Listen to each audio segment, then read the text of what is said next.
can work it out. 'Cause giving in is oh so hard. When love is at stake, where there's a will, there's a way. Now if we only knew how. Learning to love, learning to laugh and fear, learning to fight through these years that bring us closer together. Learning to love, learning the first golden rule, knowing that anything is possible. 'Cause nothing's gonna keep us from learning the ropes. Greetings and salutations, everybody, and welcome back to another episode of Learning the Ropes live here on Cole TV. I'm Xlj the Og, joined by my other brother from my other mother, one Michael J. Duplessis. How you doing, buddy? Good, how are you? Doing great, man. Doing great on this Thursday night here on Cole TV, and we are on the road to WrestleMania. Getting closer and closer by the day, my friend. And it's exciting because we've got another fun WrestleMania topic we're talking about tonight. And I think this is one that, like, all of us deep down inside look forward to the most every year, because we are talking about the famed WrestleMania entrance.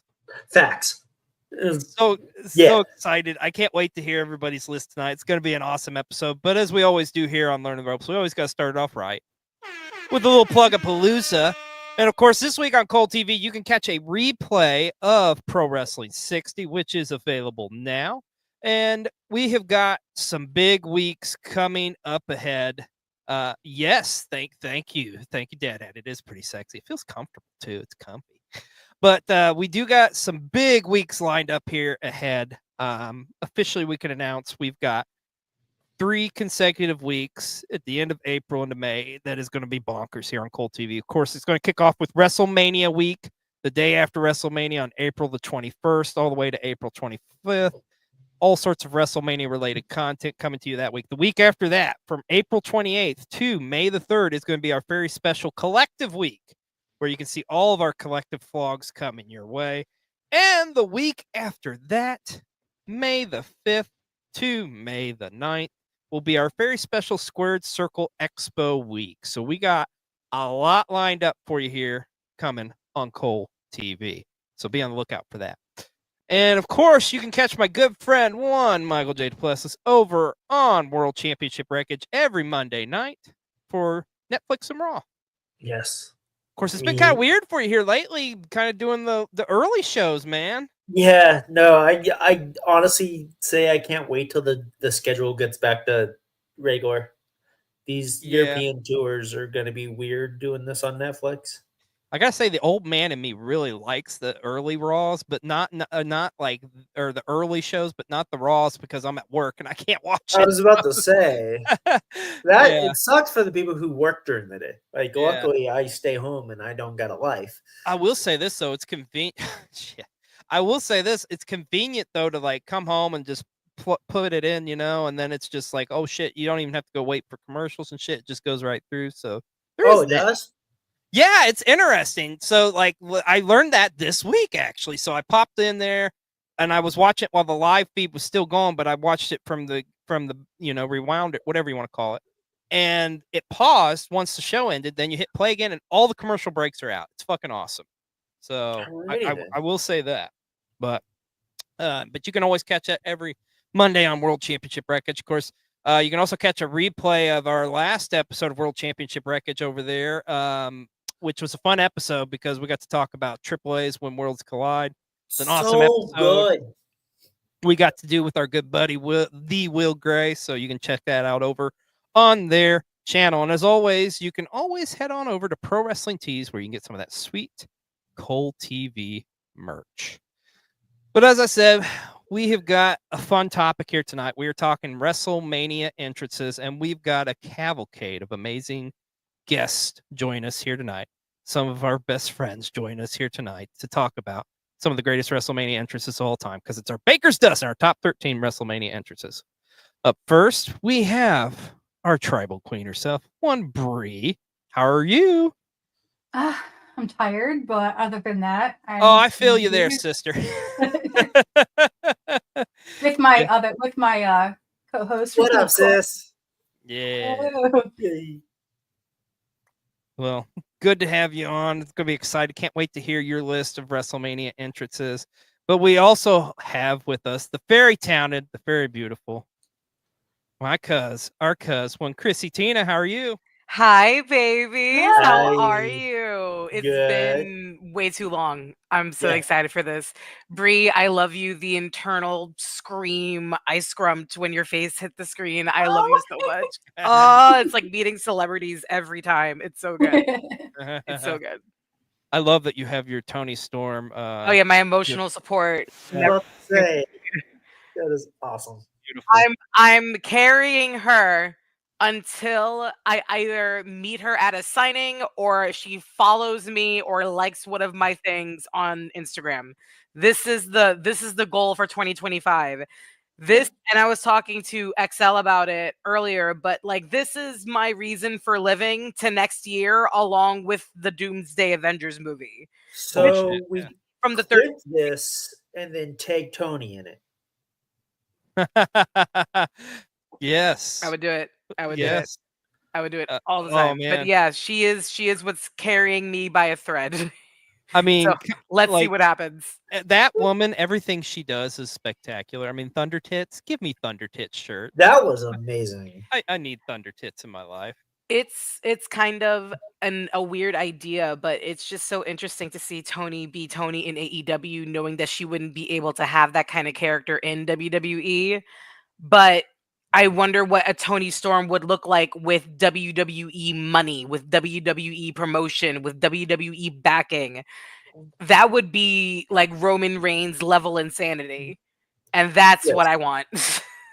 That's what I want. This is what I'm hoping for her going into next year. Oh, Papa Since we're Khan's got a lot of money. Talking too. about Dynamite, can we bring up that Bree's favorite wrestler was on Oh my Dynamite? God, on Oh, Wednesday? you're not going to Why? torture her. Why? We've got one more guest we need to bring on here now. Let's Yeah, not we talk don't about talk Fawn about- Wagner.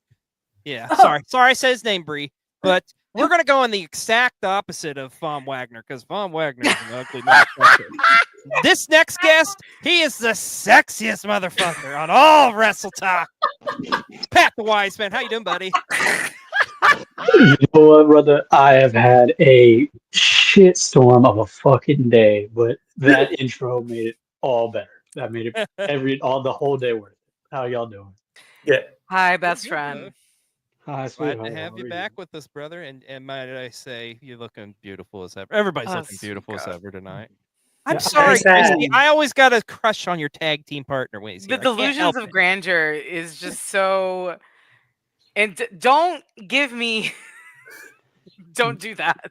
Do you want this nice bottle of Haterade? You get a drink? Nice hat, Pat. Thank you. Every time I do a show with you, MJ, I'm gonna wear it. Do you want Yeah. me to feel better? Oh, Here, oh, here. And He that has hat. too. options. Yeah. Both hats I want. Both hats I've offered to pay for. They were millions of gifts, dollars. brother. They were gifts. I can't just give away gifts. The I've man done makes that it. before. That's fine. No, to be honest, I had planned this whole day. I woke up this morning and I got dressed because I had some things to take care of. And I was originally wearing my Ethan Page shirt. And I planned to wear it today. And then I had to change because I was going to a formal setting. And I took that shirt off and I set it down somewhere in my house. And for the last like 15 minutes before this stream started, I was searching for it and couldn't fucking find it. So y'all get me in a text time. That's all y'all got. Bree got the like nod of just like there's children in your home. It's probably somewhere with them. Who knows? Was it sleeveless though? No, it probably This will is be better. soon because the fabric, the shirts that WWE makes is really cheap and they shrink Yeah, that after fabric like 3 sucks. washes. It's terrible. You need to just take it off, Pat. Yeah, so I'm You probably know what just gonna fabric put doesn't suck? The fabric that runtheropes.shop uses, where myself and Patrick have amazing, lovely merch that you can check out with promo code Wiseman15 for 15% off, free shipping on t-shirts, and support us. And we also work with creators. So if anyone from somewhere that you like wants merch, tell them to hook us up and we will help you guys out. Not that XLJ needs like promotion. He's already the Don of the internet IWC space. But anyone else that's smaller. I'll take your money. No. Well, yes, go check that out. I love it. But let's get right into it here. We are talking WrestleMania entrances. I think this is the unspoken rule of like, we all look forward to WrestleMania, but a guilty pleasure is the WrestleMania entrance. And I want to start off by asking you all, in your opinion, what makes a great WrestleMania entrance? If I may start. Yeah. Yeah, ladies first. For me, it's theming. I love a good theme. I'm a musical theater kid. And man, some of the best entrances for me have been revolved around a theme. New Day being some of the best to do it. The Bootios box into the Saiyan outfits, the Final Fantasy outfits with the Chikara cart going down the ramp. I believe, I don't want to give away my list here, but there's a lot of elements, whether it be callbacks to previous people or previous matches, personal loves, like anything Zelina Vega's ever done in terms of cosplay or in terms of theming, things in terms of music, where if you would bring in a live act, like Rhea bringing in Motionless in White, that was amazing. So just whether it be a theme for something that means something to the performer themselves or something that's specific to their character, you have to make it a shiny Pokemon card. It has to be the holographic card. You can't go to Mania and get a Monday Night Raw entrance. It has to be that entrance turned up to 11. And sometimes it takes a little bit of theming to push it forward, and it works. I couldn't have said it better myself, my friend. Yeah, that is, it's the most grandiose show. You have to have the most grandiose entrance. I mean, there's so many elements, everything from the gear to the music, to different press, you have different mixes of classic, the wrestlers' themes you're used to.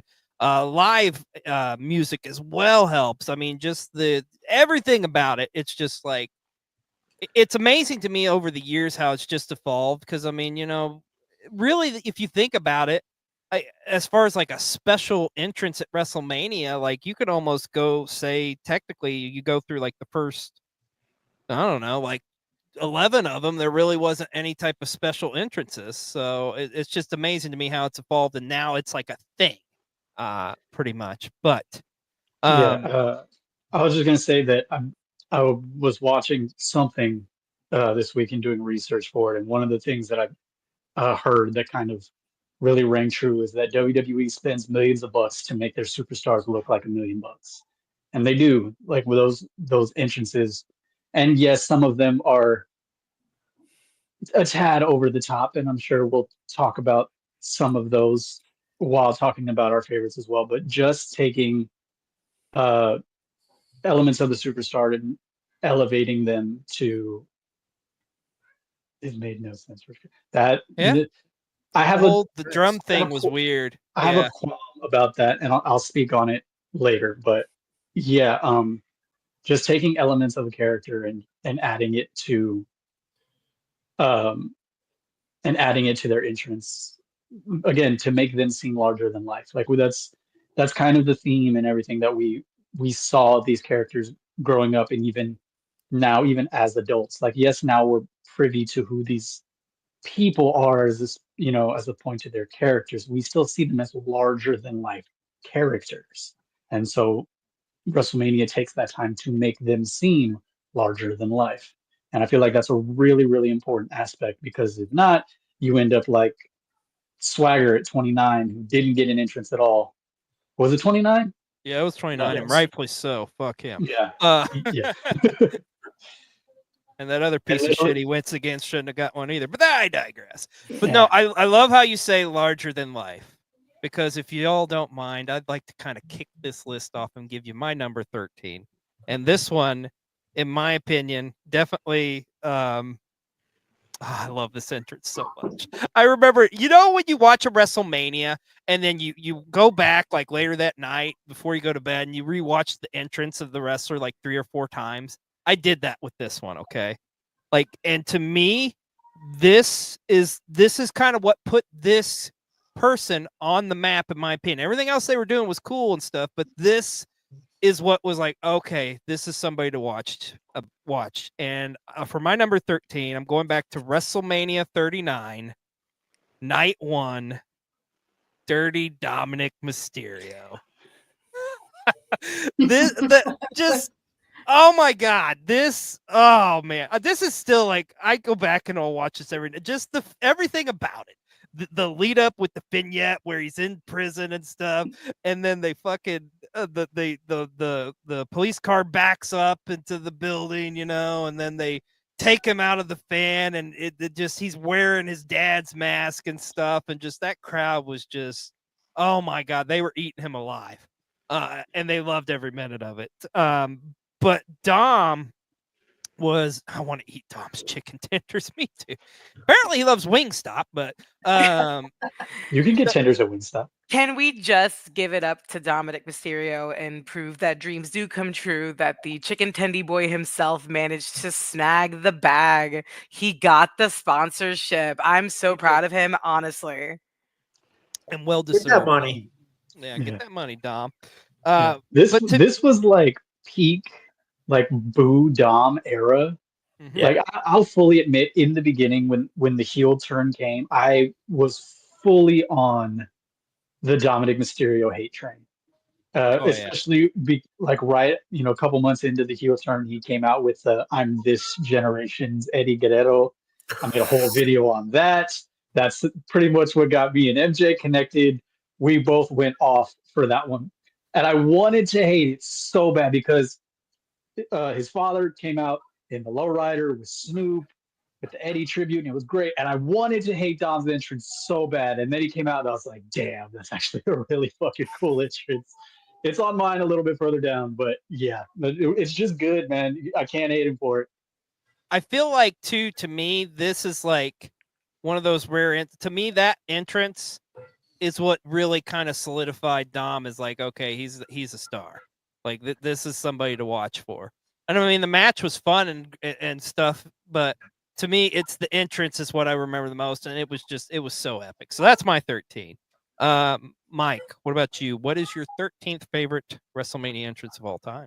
So my 13th favorite entrance is an entrance where there's some intricacies that I did not notice until I was doing research for another show we're about to do, XLJ. And it's WrestleMania 21's Money in the Bank match, and it's Kane's entrance when he walks out and the ladders catch on fire. Oh, yeah. Like, I was watching that match for a whole nother reason, and I was like, I've watched this match a dozen times, and I've never noticed the ladders catching on fire as he walks down. And that, especially with his character at the time, with the whole storyline with Lita, and he was a little bit more psycho, like, it's a really good. It's a small detail, and it's like not super intricate, but for him, it's really great. Yeah, that is a good one. I forgot about that. Yeah, the ladders were on fire. I mean, it was such a cool thing too, because I mean, it's Kane. You expect fire, but not like, oh shit, Yeah.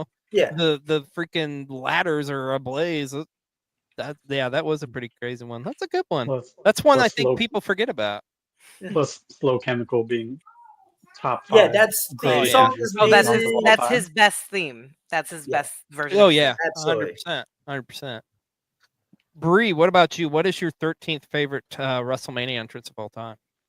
Well, this is the first one from WrestleMania 38 because I've got quite a few from that after going through this list. I put Stone Cold's entrance when he went up against Kevin. Oh, the ATV. On the ramp, goes back up, and then just rides down in that ATV. Yeah. There's nothing like a Stone Cold entrance at WrestleMania. Especially one on the ATV. Yeah. Oh, yeah. And the fact, too, that the crowd was still unsure. Like, is he wrestling? Is he not wrestling? We have a feeling he may wrestle. Like, I think that one's a very special one, too. And it's for Steve, too, as well, man. Especially, in the first place he ever wrestled there in Dallas, like coming out in that Dallas crowd, the Cowboys Stadium. I mean, it's pretty grandiose, and of course the ATV is always you always love to see that. From someone who has been in that stadium, I wasn't there during Mania, but someone who's sat in that stadium, seen the giant, ridiculously unnecessarily large TV it's insane. It is a ridiculously large stadium for no apparent reason other than Jerry Jones has that money. Yeah, he's got that kind of money. Got that oil money. Landman. Pat, my friend, what is your 13th favorite WrestleMania entrance of all time? Before I kick off my 13th, I do have one honorable mention only because of how absurd it is. And I love it for no reason other than how absurd it is. And it is The Miz and John Morrison at WrestleMania 37. When they come out with all of the bunnies and they sing "Hey Hey Ha Ha," or they yeah, that thing gives me a headache. I hate that entrance. It's so ridiculous. They're all wearing the bunny costumes from the Adam Rose era that Justin Gabriel wore. Yeah, or PJ Black if you prefer. But yeah, while doing research, that came up, and sweet Lord, it's so absurd, but it just makes me laugh so hard because The Miz and Morrison are so committed to the bit. And I love it. It's so good. But that's just my one honorable mention. But for my number 13, with very recent, WrestleMania 40, The Rock. The Rock's final boss video game entrance with the video game 8-bit characters on screen coming up against the giant, unnecessarily large final boss Rock. Him walking out in the flame Brahma Bull, still wearing the Versace vest and pants that I was convinced he was going to wrestle in pants, and then he pulled them off. Again, you don't need much to make, especially these days in the WWE, you don't need much to make The Rock look like $1 million because he's worth 15 times that at this point. But that entrance in and of itself, even though I wasn't particular a fan of the storyline and where everything had gone, it just looked cool, man. Like, I'm a video game nut. I'm a wrestling fan. You combine those two together, I'm just like, yep, you got me, man. So yeah, that's my number 13. I know it's not the popular choice, judging by Chrissy's reaction. But yeah, man, I really liked it. Dude, I can tell you this because I was blessed enough, of course, to be there last year for 40. And man, that crowd, like I literally, I was, to give you an idea of just the aura of The Rock, right? Like I was so amplified and just into just seeing him make his appearance. I completely was not paying attention to the fucking drunken idiot who was like vomiting near me, like right by me. Like literally, I was just like, I was so entranced with The Rock. I was like, oh no, this guy is puking his guts out. Fuck.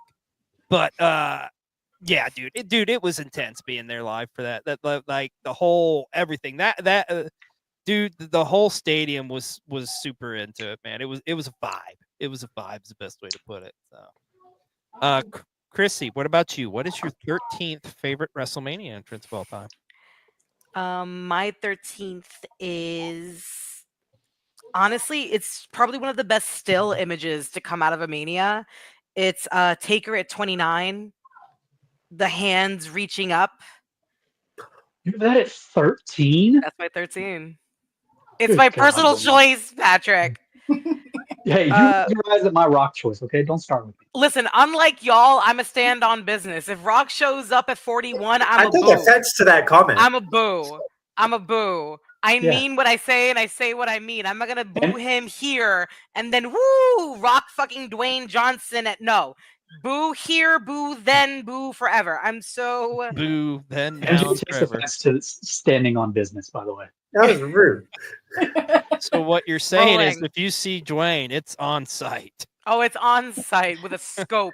360 no scope. What the scope is crazy. It's on site with the scope when I tell you. But yeah, like WrestleMania 29, I personally feel like Punk is probably one of the more underrated streak matches that Taker's ever had. Punk had a better match than some of his predecessors, if we're going to be completely honest. And hopefully now that Punk and Paul are playing nice, they can start re-entering how important Punk has been in the history and the zeitgeist that is the WWE universe, because I feel like when they went through that issue with him before, they kind of pulled everything, but now it's like, hey, look, his documentary's back on Peacock. Isn't that just like odd? So now hopefully people can start realizing just how important that match was, especially for Taker.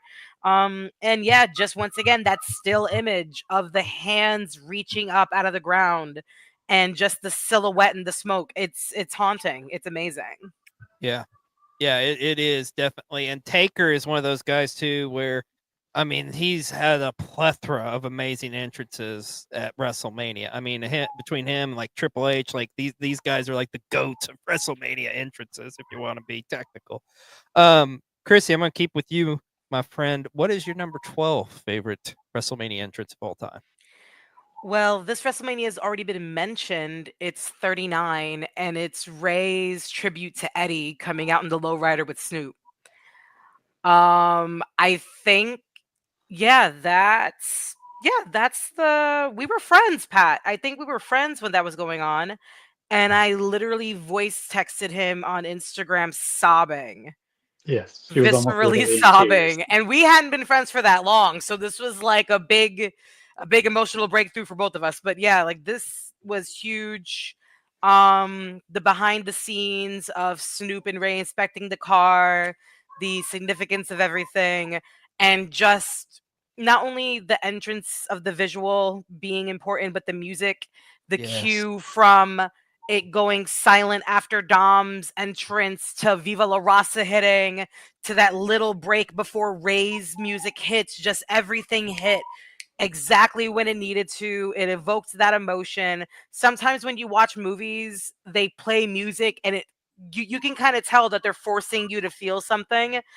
That exact same formula was used in that moment, and it was so seamless. It was ridiculous. I will forever be an Eddie Guerrero girl. All y'all very well know this. And yeah, just that moment of having him back for a little while. You always say that if you lost somebody, you would give anything just to have a day with them. I was able to have 30 seconds with him just for a little while longer, and I didn't realize just how much I needed that until that entrance happened. Hearing that music in a live arena is just like it was goosebump inducing. Like it's just like, oh my god, like it just to hear it one more time, like you say, it's just like you capture like moments in your head. You think back to like all the great things that Eddie did and stuff. So yeah, I right there with you, Chrissy. That's a phenomenal entrance. Was Ray's at 39. Also, too, by the way, huge shout out to the guy who I forget who it was, but he does Muda's mask and did Bray's mask for that WrestleMania too. Though his mask was sick that year. So good, so good. Pat, what about you? What's your number 12 WrestleMania entrance of all time? My number 12, I have Bad Bunny at WrestleMania 37. Coming in on the 18-wheeler, all the close-up shots of like the wheels shooting off sparks, him performing his own song while riding on top of the 18-wheeler, pulling into the stadium. This was Bad Bunny's like first real match, quote unquote, say so. But yeah, I mean, for the uninitiated at the time, maybe weren't as familiar, especially the wrestling fan base. Like, there's not, at least as far as I know, there's not a lot of wrestling fan bases that are real big in the reggaeton scene and knew how big of a deal Bad Bunny was. They mostly know him for, or at the time knew him for Booker T, his song with or about Booker T, which is odd in and of itself. But yeah, he came in looking great. The Morpheus pleather jacket that he had on, coming in looking like, again, they spent money to make him look like a lot of money. They did it the right way. He didn't try and do anything too extra because at the time he was kind of sort of channeling of almost a Daddy Yankee vibe, Gasolina, that type of thing coming in on the truck. You know, it's a big thing in reggaeton and things like that. Your cars being almost part of your personality, loud, vibrant engines and things like that. So to come in on the 18-wheeler, his music playing, not to mention he killed it in that match. I've never seen a celebrity wrestler throw out a Canadian destroyer. Shout out to Morrison for that one. But yeah, man, it just I up until and I know I'll probably get crucified for saying it, but up until Logan Paul showed up, Bad Bunny is the greatest celebrity wrestler we've probably ever had I with his no. 3 I matches don't that think he's there's an had. argument there. Yeah. Yeah. So that's my number 12. That's a great one, man. Breigh, what about you? What's your 12th favorite WrestleMania entrance of all time? Oh, I'm gonna throw it back to last year when I don't know what night it was, but when Lil Wayne came out, started with Millie and walked Jey Uso to the ring. When he wasn't Why is that supposed so to, funny? because he wasn't supposed to walk into the ring. He was supposed to stay on stage. Yeah. He's Lil Wayne. He can do what he wants. That is also I totally true. agree with that. Lil Wayne is Oh, dope. yeah. Love Lil Wayne, but I just think it's hilarious that he like was supposed to stay on the ramp and he was like, "Nah, like I'm I'm going." gonna have my moment too. Yeah. Yeah, that was yeah, I remember because once again, like I said, I was there for that one, and the crowd was hype. I can just the cool thing I remember about that is just seeing all the kids, man. The kids were eating up Jey Uso. They were so freaking into it. When you see like, 10,000, like 12-year-olds, doing this and stuff, it's a really cool thing to see. And they're just, I can remember during that match, they were so like enthralled and so in Jey Uso's corner. It was quite the thing to see. And then you had Wayne, who looks like Whoopi Goldberg now. Yeah. And Yeah. don't you dare disrespect the GOAT. I love Wayne. My family's from New Orleans, so Wayne's one of my favorite rappers. But goddamn, does he not look good nowadays? Well, he's He getting still rap older, like a motherfucker though. but yeah, He does. Mhm. He can. Facts. Mike, what's your number 12 WrestleMania entrance? WrestleMania 18 and Saliva performing out with the Dudleys. Oh, okay. Get the tables. Good Especially cut. with Bubba and Devon headbanging with the guitarist and the drummer, and the Stacy Keibler's out there being their manager, and she's grinding on the lead singer. On Josie Scott, you lucky Josie bastard. Scott. Yeah, it's just like, and I mean, that's like, he wrote Hero, man. He deserves a little bit of love. I'm so high. No, I'm just kidding. a lot of mine. Don't you besmirch the Spider-Man 1 soundtrack? Excuse me. I Okay. First love of all. that soundtrack. There was no hyperbole or sarcasm in that statement. That song is incredible. Yes. The song is You know just as much as I do, Chrissy, that nowhere in my presence will there be any Nickelback or Creed or Saliva Slam. We love It's a not good gonna white happen. boy. We really do love a good white boy, honestly. Like a good moody white boy. And honestly, there's no bigger sign of the time than Saliva and the Dudleys and Stacy Keibler at a Mania. Like certain things are just like cultural markers, and I feel like that's a big one. Yeah. Yeah, it's like if you talk about Saliva now, they suck. But back in the day, though, man, Saliva in the 2000s, they was one of those great. There's something about a 2000s WrestleMania and Divorced Dad Rock that just makes me very happy. It hits. It's like a crisp Coca-Cola for And McDonald's. There's very like much a lot of that different. on my list. Or Dr. Pepper in Pat's case. I do love some DP. Please, God. What? Nothing wrong with some DP, Christy. I'm saying. Anyways, so for my number 12, I went with an entrance that at the time I was like, oh, okay, that's kind of cool. But the reason this made my list is the aftermath. And for number 12, I went to WrestleMania 31 and Rusev making his entrance in a tank. Cool. It was awesome. He's in a tank, badass. But the best thing with this, folks, if you don't already know, is the fact that he fucked Lana in that exact same tank the night before. Oh, God. GOAT. That is GOAT status right there. Like not only in the tank, on top of the tank. Yeah, it was on top of the tank. How they did not get caught is crazy. That's what I want to know. So where, like, obviously the tank's in the back or something, right? Because surely the tank's not on the WrestleMania stage, right? And he's just like that's the pounding case, away on Lana. Like, come on. Like, because Vince and them's fucking, or they're all doing, well, God, I don't even want to mention, fuck that asshole. God, he was probably watching, sick fuck.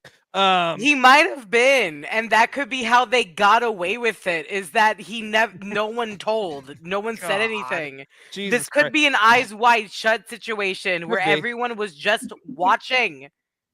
But like to do it on the WrestleMania stage on top of a tank, like Rusev with a hot blonde. Rusev, you are living the American dream, sir. Like, That's a God bless you. Bulgarian. He is a goat, man. He fumbled the bag and then got the bag back. Do what? He Fumbled yeah. that bag and then got the bag back. They're together again. Yeah. Yeah, they are together again. Yeah, they are together. All it again. took was for Rusev to see Lana's grandfather, apparently. And then, like, the next day, they were back together again. Oh, wow. Shit, for me, it probably just would have been her OnlyFans. But anyways, yeah, that is, that's my Not the number 12. grandfather's OnlyFans. No, not the grandfathers. No, Okay. we're talking Just about, want to make sure. Just want to I don't know. clarify. No, So it's not a bloodline thing. It's just specifically her. Okay, cool. The Just wanna make sure. grandfather's on Fansly. I don't do Fansly. I'm OnlyFans. I'm just saying. So that's my number 12. My number 11. I'm gonna keep with the vibe of going back to last year, and I got a feeling this is gonna be on a lot of your lists, and it's probably gonna be a lot higher. But just being there and seeing this in person, like, that's the thing, man. That's one of the things. If you ever get to go to WrestleMania, that's what you got. Remember the entrances, like, hold those near and dear to your heart, because it's just so cool. Because I go back and I watch this thing like so many damn times, like, and what a way to kick off the weekend. Because for my number 11, it's WrestleMania 40, night 1, Rhea Ripley. Like, with Motionless in White playing her in. The fact that behind the scenes, the fact that Rhea had literally had a panic attack and was in the middle of having a panic attack while going on and just doing this amazing entrance. I mean, my God, it was so good. And what a way to set the weekend, like, just with that entrance alone. Oh, it's so fucking good. Shout out to Jason Jordan for getting her off of the panic attack also. Mm-hmm. Big shout out to Jason Jordan. And you would have never guessed, because, I mean, just Rhea is a goddamn professional. So, of course, you can catch a replay of our WrestleMania vlogs here on Cole TV. But I just got to play this clip, guys, because it's just like, it's one of my favorites from the whole weekend was Rhea Ripley's entrance. Check this out. Let's fucking go!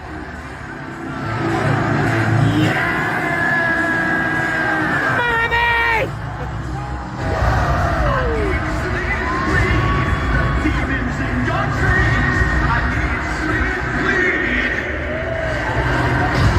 Fuck yeah!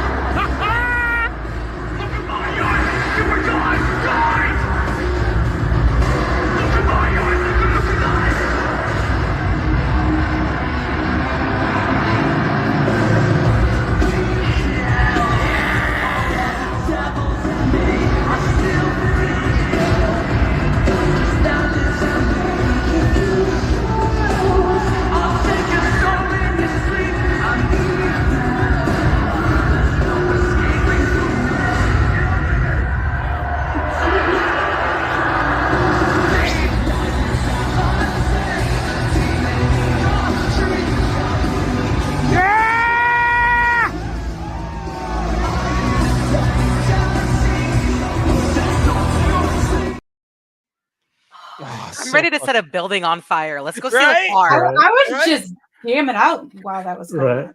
Let's go like break glass. Let's go do something reckless. That oh my Vandalize god, shit, I'm hyped. lift That weights. was like drugs. Yeah. That was like drugs. For real. Crazy. So fucking good. I'm hype as shit. Oh Right? my god. Yeah, shout out Motionless in White.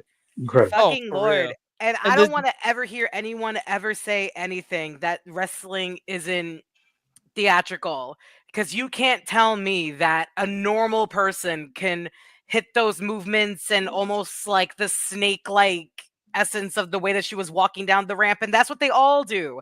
They all have to put a little bit of themselves into their physicality, and a regular person can't do that. You have to train for that. It's not just hitting people and talking into mics. Like, you have to bleed this shit. And that was one of those moments where it's like she probably felt the best she's ever felt in her character at that moment, and you could see it. Oh my god, it was so good.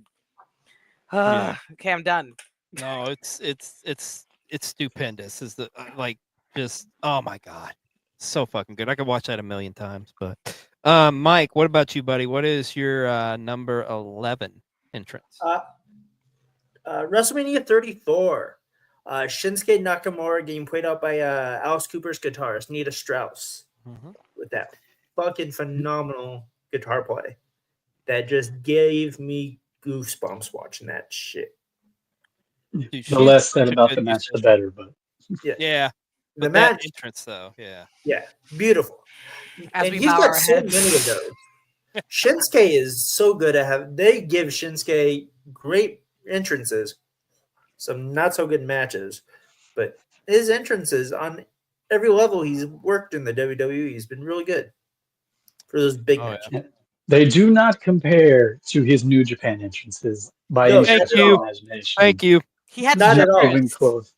I think it was Wrestle Kingdom. I want to say it was 11 that he came out with the plumes of fire and the girls on 20-foot stripper poles while recreating the dance from It's Yeah, that Always was Sunny in Philadelphia. Yeah. I always remember the first time I ever saw Shinsuke Nakamura was at a Wrestle Kingdom. It was 10, I think it was, or maybe 9. But it was pretty much him against Kota Ibushi, and just like not knowing who he was, but instantly it's like this guy has got an aura. Like, I mean, he just translated it immediately. I could tell, like, okay, this guy, if he ever comes over in the States, he's going to make it. And he did, even though WWE kind of shit on him. Not kind of, they did. But anyways, that's another story for another time. But yeah, that's a good entrance, man. That one from 34, that's like one of the only very few good things about 34 is that entrance. So, God, I rewatched that the other night. It's dog shit. Anyways, Breigh, what is your number 11 favorite entrance of all time?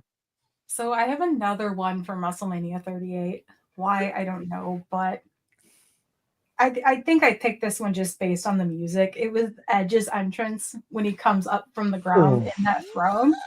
And just like the flames all around him, it gives me goosebumps every time I watch it. It's so good. That mask was fire. The mask was flame. Oh, so we're talking about the one when he came out to the Slayer song, right? No, that was the following No, year. it was Oh, you're talking about other like Alter the Bridge Judgment song. Day song. Oh, Yeah. yes. First time, yeah, because that was cool too, because he was on the throne. Because I gotta be honest, you said honorable mentions. I almost had Edge's WrestleMania 39 entrance on here because of Slayer, but I was like, Yeah, 38 is when he came out on the giant black throne. it's badass though. Yeah, The only reason why I even know Alter Bridge, more of Alter Bridge, is because of Brei's music suggestions and like lineage of music suggestions. I stalk her IG. Is the time she's gonna find this out now, live on camera. But yeah, like just the Alter Bridge storyline with Edge is kind of amazing. I ain't gonna they've lie. followed him for so long throughout his career for them to just like have all these stamps on him. Like, it's amazing for him. And that Alter Bridge song is so associated with Edge and now with Judgment Day, to the point where I got sad when they changed the theme song. Like, why would you do that? And yeah, like the Alter Bridge song that they use is just like, it reminds me of, like Tony Hawk Pro Skater and, like the original Dude era CDs.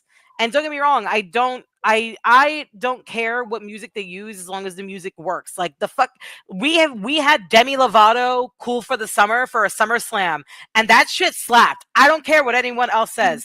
That actually worked for what that SummerSlam was, for what the card was, and that weekend song "I Can't Get You Out of My Head." Even though they've played it for what feels like 4 other events, the very first time they used it, it was a nice change up. It was a good change up. Am I a big fan of the Megan Thee Stallion song that they chose? No, I feel like she's had 1,000 other tracks that would have worked a little bit better. But, like fucking, like rap music has been in ECW forever. Like rap music's been in WWE. People just choose to forget. But Yeah. there is for ICP me for the Hall of nothing Fame. like a good, clean, fucking like rock grunge type of soundtrack for WWE. And that fucking one that Breigh picked was so good. It's so good because of that song. Yeah. All right. Pat, what is your number 11 favorite entrance of all time? My number 11 is King Haku at WrestleMania 5. Respect. So the reason I chose this one is because other than Andre coming to the ring on like the scissor lift thing that they made look like ropes and anything like that, it's the first time that I can recall them using almost a prop to bring someone to the ring to make and he came out on the throne with the dudes carrying him. They did the same thing with Macho Man the year after when he came out with Sensational Sherry. But that entrance sticks out in my mind because it's one of the first times that I remember seeing someone come to the ring, not just walking to the ring. And it's one of those things that's like you see that, and even if you're a casual fan, you're like, oh, this person's important. Especially with him being King Haku, of course you're going to come out on a goddamn throne being carried by your slaves. Like it just made sense at the time. Facts. So, and if you drop King Haku, you are going to get fucked up later. Do not drop this. There are countless interviews across all spaces of the internet that if you ask any wrestler from most any era who is the one wrestler you fear, 98% of those people will say Haku/Mang. It's apparently he was a very scary individual, which I can fully believe. He attacked fast food workers when they wouldn't give him his food. He's a scary SOB. He's a terrifying human being. I fully believe it. But yeah, it's just one that stuck out to me. I know it's an earlier Mania, so it's not as grandiose, but just that moment really stuck out for me because, like I said, it's just that thing that you didn't see it happen all the time. And again, I know they've done it years past. They even did another big one the following year. I'm not going to mention it in case it's on somebody's list, and then I'll talk about it. But yeah, even though it was an older Mania, it just really stuck out to me, and it's one that I really, really enjoyed seeing. I respect the hell out of that. That's not one I wasn't expecting to hear, but I love it. That's a beautiful one, my friend. Absolutely love it. Christy, what about you? What's your number 11 WrestleMania entrance? It's already been mentioned. I personally felt like it should be a little bit higher, but it was Dom at 39. It's Dom at 39, and the reason why I say it is because that was the catapult. That was the moment that you knew that Dom was a star, and it was so painstakingly obvious that was the case. I shared the news with some of y'all earlier today, but there's very few moments in human history where like everyone can agree on things. Like today, Yolanda Salazar has been denied parole, which is the only correct fucking answer for that. So I didn't hear that. I've been in meetings all day. Really? We're popping fucking bottles after this shit is what we're doing. Shit. And there's that makes me very happy. There's very few moments in history where like people just are like, yup, all at the same time. And when I tell you that arena all collectively said yup when they said fuck Dom Mysterio, in the most lovingly fan-induced way possible, like that's when it was obvious. Pat's made the point that Dom is a better heel than MJF in AEW, and in a lot of ways he has a point. And I'm a big MJF fan. Everyone here knows that, but I can call a spade a spade. Dom has made such chicken salad out of chicken shit. It's not even funny. Honestly, I think he might have a bigger glow up than Cody will. Give it a few years. I really feel like where Dominic is going to end his career in comparison to where he started is going to be such a bigger glow up than Cody Rhodes, because Cody Rhodes at least was dashing when he first started. He was a little cute, he made it work. Dom was a square. Dom was a scrub when he started. There was no cool factor to Dom. And then he was getting domestic violenced by Rhea Ripley. And then he kind of started getting a little cool. And then he got simpish. And then people started really hating him just because he was the one that got to, eat chicken tenders with mommy when the cameras cut. And through all of that, he managed to get the kind of, we don't like you because we know your character kind of heat to, oh, we're going to help you feed into your character by doing what we should be doing to your character, which is booing. And he's gotten so much, and he's apparently like the nicest person. Like he waits for like everyone to get their pictures in at like Comic-Con signings and things like that. He talks to kids. He's a good person. And then he's this asshole on the show. That's what John Cena does. That's what John Cena is doing right now. So Dom is what, year 4, 5? Yeah, it's because he was around COVID time, wasn't he? Yeah, he debuted during COVID against so he's Rollins. 5, going on 5. Yeah. Crazy So to for think. him to be a COVID wrestling baby, to be where he is now, like we were celebrating John Cena's 10 years with like legendary merchandise and amazing matches. Dom has 5 more years to that decade mark. And I really feel like he's going to do amazing things, and I can't wait to watch. Yeah. Yeah, he's one of those rare performers who like can just lift his finger and he gets a reaction out of you. Like, and I mean that's a special quality to have. You don't see that in everybody, but Dom's definitely one of those guys for sure. Christy, I'm gonna stay with you. What's your number 10 favorite WrestleMania entrance? This one hurts because I hate friendship breakups, but it's the Super Saiyans out of the cereal box with New Day at 32. And just, oh my God, I'm getting emotional just thinking about it because I miss them so much. I do. Yeah, but Jesus Christ, they were so hot during the Budios era. So hot during the Budios era. And I mean, not just any, like the cereal era of New Day was like nothing I've ever seen. They had cereal sold at FYP with the Funko Pops attached. I have New Day merch galore, Funko Pops galore of the Super Saiyan outfits, of the cereal box characters. Yeah, there's never really gonna be anything like the New Day ever again. I really think that was lightning in a bottle. There's going to be talented trios, talented stables that come afterwards. There always will be. But that very select moment in time when New Day was the hottest thing on the fucking planet, it was just a pleasure to be around. And that just immense moment of joy when they came stumbling out of the giant fucking cereal box and they were throwing the cereal pieces into the crowd.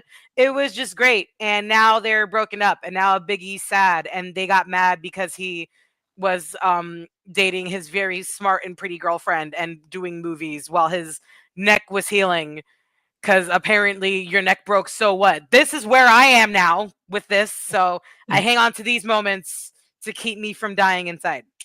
Xavier Woods and Kofi were justified. I will set your house on fire. I will take your kids out of the house and set your house on fire. Jeez. I will say this about it.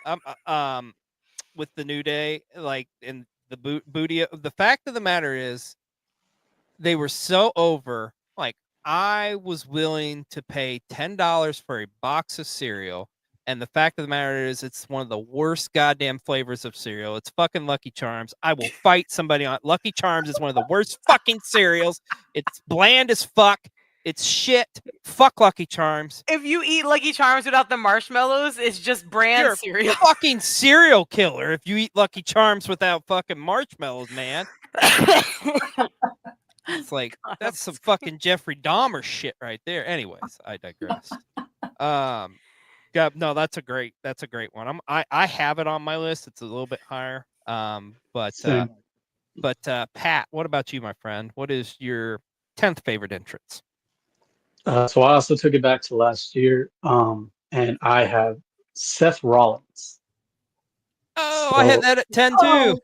Oh, so yeah, coming out with the whatever group of people they were in the very loud, ostentatious outfits. CM Punk selling it on commentary that they all come out dancing, and he goes, "What the hell is that?"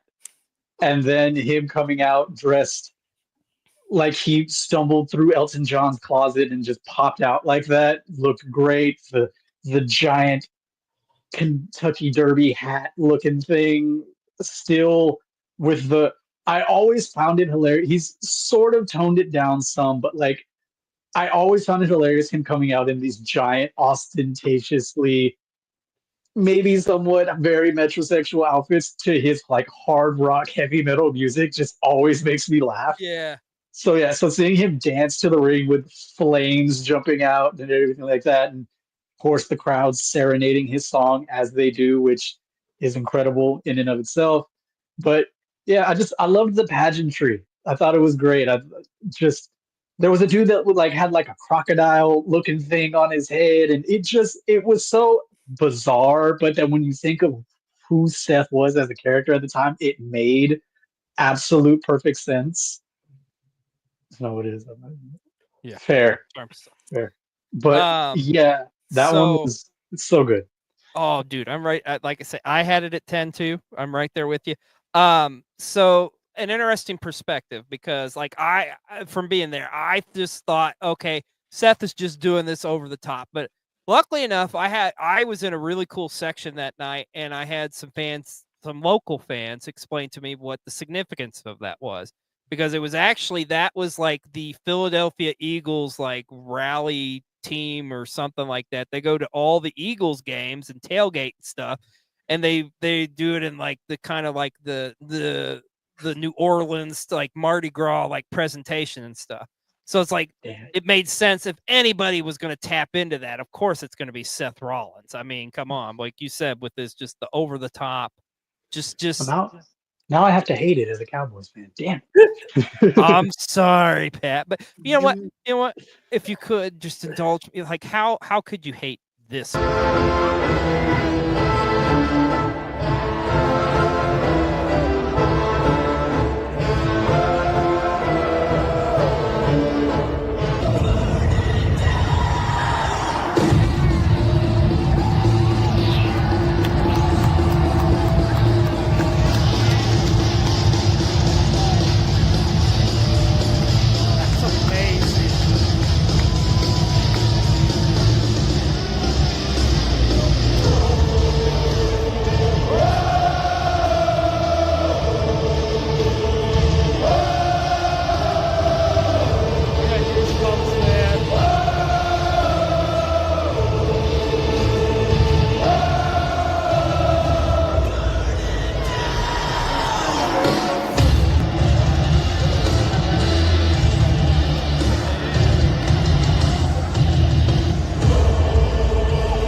Also, I love that in that clip, you can very obviously tell Drew is trying not to break. He's turned around like, fuck. But he's no selling it as well because he's just like, all right, I'm not gonna break. Fuck this. But yeah, that was yeah, Seth's entrance is, oh my god, in New Orleans, God only knows what that's gonna be. I'm excited to see what it is gonna be this year. Shit. Yeah, that was just like, and they, you know, everybody's talked about WrestleMania 40 last year. Like Seth Rollins was the MVP of it. When you think about like all that he did, the fact that that man was seriously hurt, and what all he was able to do in two nights. I mean, it's just, I'll never forget, man, at the end of that epic main event, like where, you know, I remember when Roman hit Seth, and it was just like he just crumpled because you could just tell it's like, all right, I'm done, you know. And then just barely walking out the end of, like, Seth Rollins is a fucking national treasure. I don't care what anybody says. Absolutely. Yes. Excellent number 10 pick, my friend. What about you, Breigh? What's your 10th favorite WrestleMania entrance? Well, I probably should have put this a little higher, but it is what it is. So I went to WrestleMania 37 with The Fiend in his match against Randy Orton, where Alexa Bliss has the Jack in the Box and she's, you know, doing whatever that is, and then he pops out of the Jack in the Box. Yeah, that was a good one too, because it was like Way was- higher on my list. he's coming back from the or the what was he was The Randy's him on burns fire. they Yeah. do. Yeah. The whole little vignette thing they did where he's like walking out, and then it's like the Jack in the I had Box thing. goosebumps from that. God, and Alexa too. Holy shit. Yeah. And then Breigh, isn't this his last Mania? Technically? I think it Yeah. is. Ah. Yeah. I think so. Mm. Yeah. Yeah, because he came back to fight Knight at the Rumble, but then he passed shortly after when he finally came Yeah, back. because they were So- originally It was August. 39. He was supposed to work Bobby Lashley, and then Mhm. he got sick and stuff. So yeah. Oh man, yeah. The Fiend. R.I.P. Breigh had so many good. He's another one of those guys you put up there with Taker and Triple H. I think he had some incredible WrestleMania entrances, and the mind-boggling thing about that is the fact that he did it over such a short time span. Like, I mean, there's never going to be another Bray Wyatt. Period. Like Wyndham Rotunda, like what he gave the world, like it's just it's priceless. Is what he did for the world of professional wrestling, as far as I'm concerned. That's an excellent one. Yeah. Mike, what about you, buddy? What's number 2? WrestleMania 14, and this is like my first time as a wrestling fan seeing like a semi extravagant entrance, and it's Shawn Michaels coming out with the DX band, with the DX band being out, and he's comes out and he gets on stage with them. R.I.P. to the lead singer Chris Warren too. Oh yeah. I just recently heard he passed away a few years ago. So, but yeah, that was my first like, oh, there's a little extravagancy to this WrestleMania thing, because I had like just started watching wrestling as a kid. Yeah. Yeah, Yeah. I love the little backstage vignette they did before that, like Hunter and Sean walking to the ring right before they come out on stage. Triple H throws the bird to the camera, and then they pan over to Sean, who just gives a big smile, like, eh, and then they walk out. It's so good. Yeah. OGDX was something else. Yes, And that was like the height of like DX's like, and just they them launching off as being that Attitude Era group, man. yeah, and it was like his last Mania before he went away, Yeah. and so it was like that's something really special too. Yeah, I always remember with that one too at the beginning where like because behind the scenes Earl Hebner was supposed to referee that match, and then Earl I think he was sick the night before. He had a health issue or something. Yeah, And I just remember Sean saying, "This is for you, Earl," before going out, even though he pretty much told him to fuck off at WrestleMania 12. But that's another story. So as I mentioned, I'm with Pat. My number 10 was Seth. So now we're on to number 9. Now for me, this one, it's a great one, but what makes it higher up for me on the list is the story behind it. And I want to talk about from WrestleMania 39, Bianca Belair's entrance.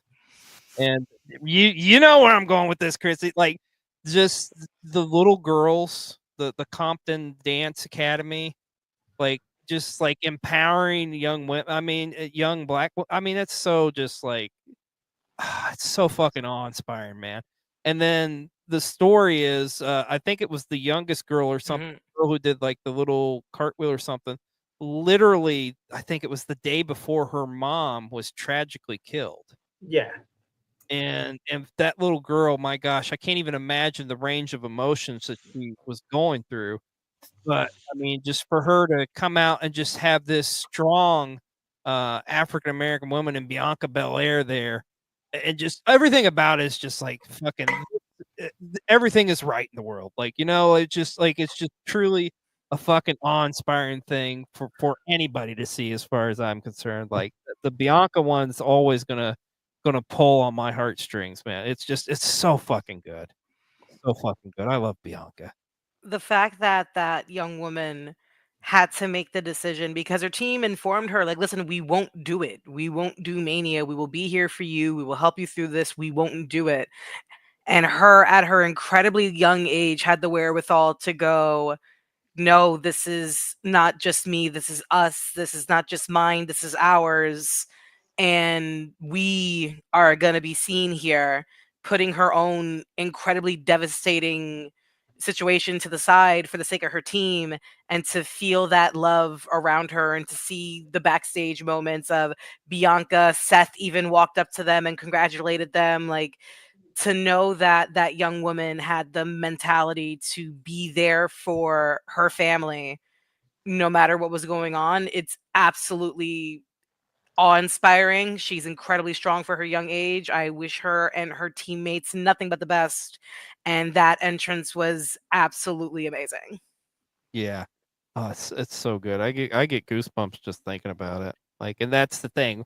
When you're talking like a WrestleMania entrance, that's exactly what it's supposed to do. It's supposed to be goosebump inducing. It's supposed to be awe-inspiring, and that to me definitely was one of those entrances.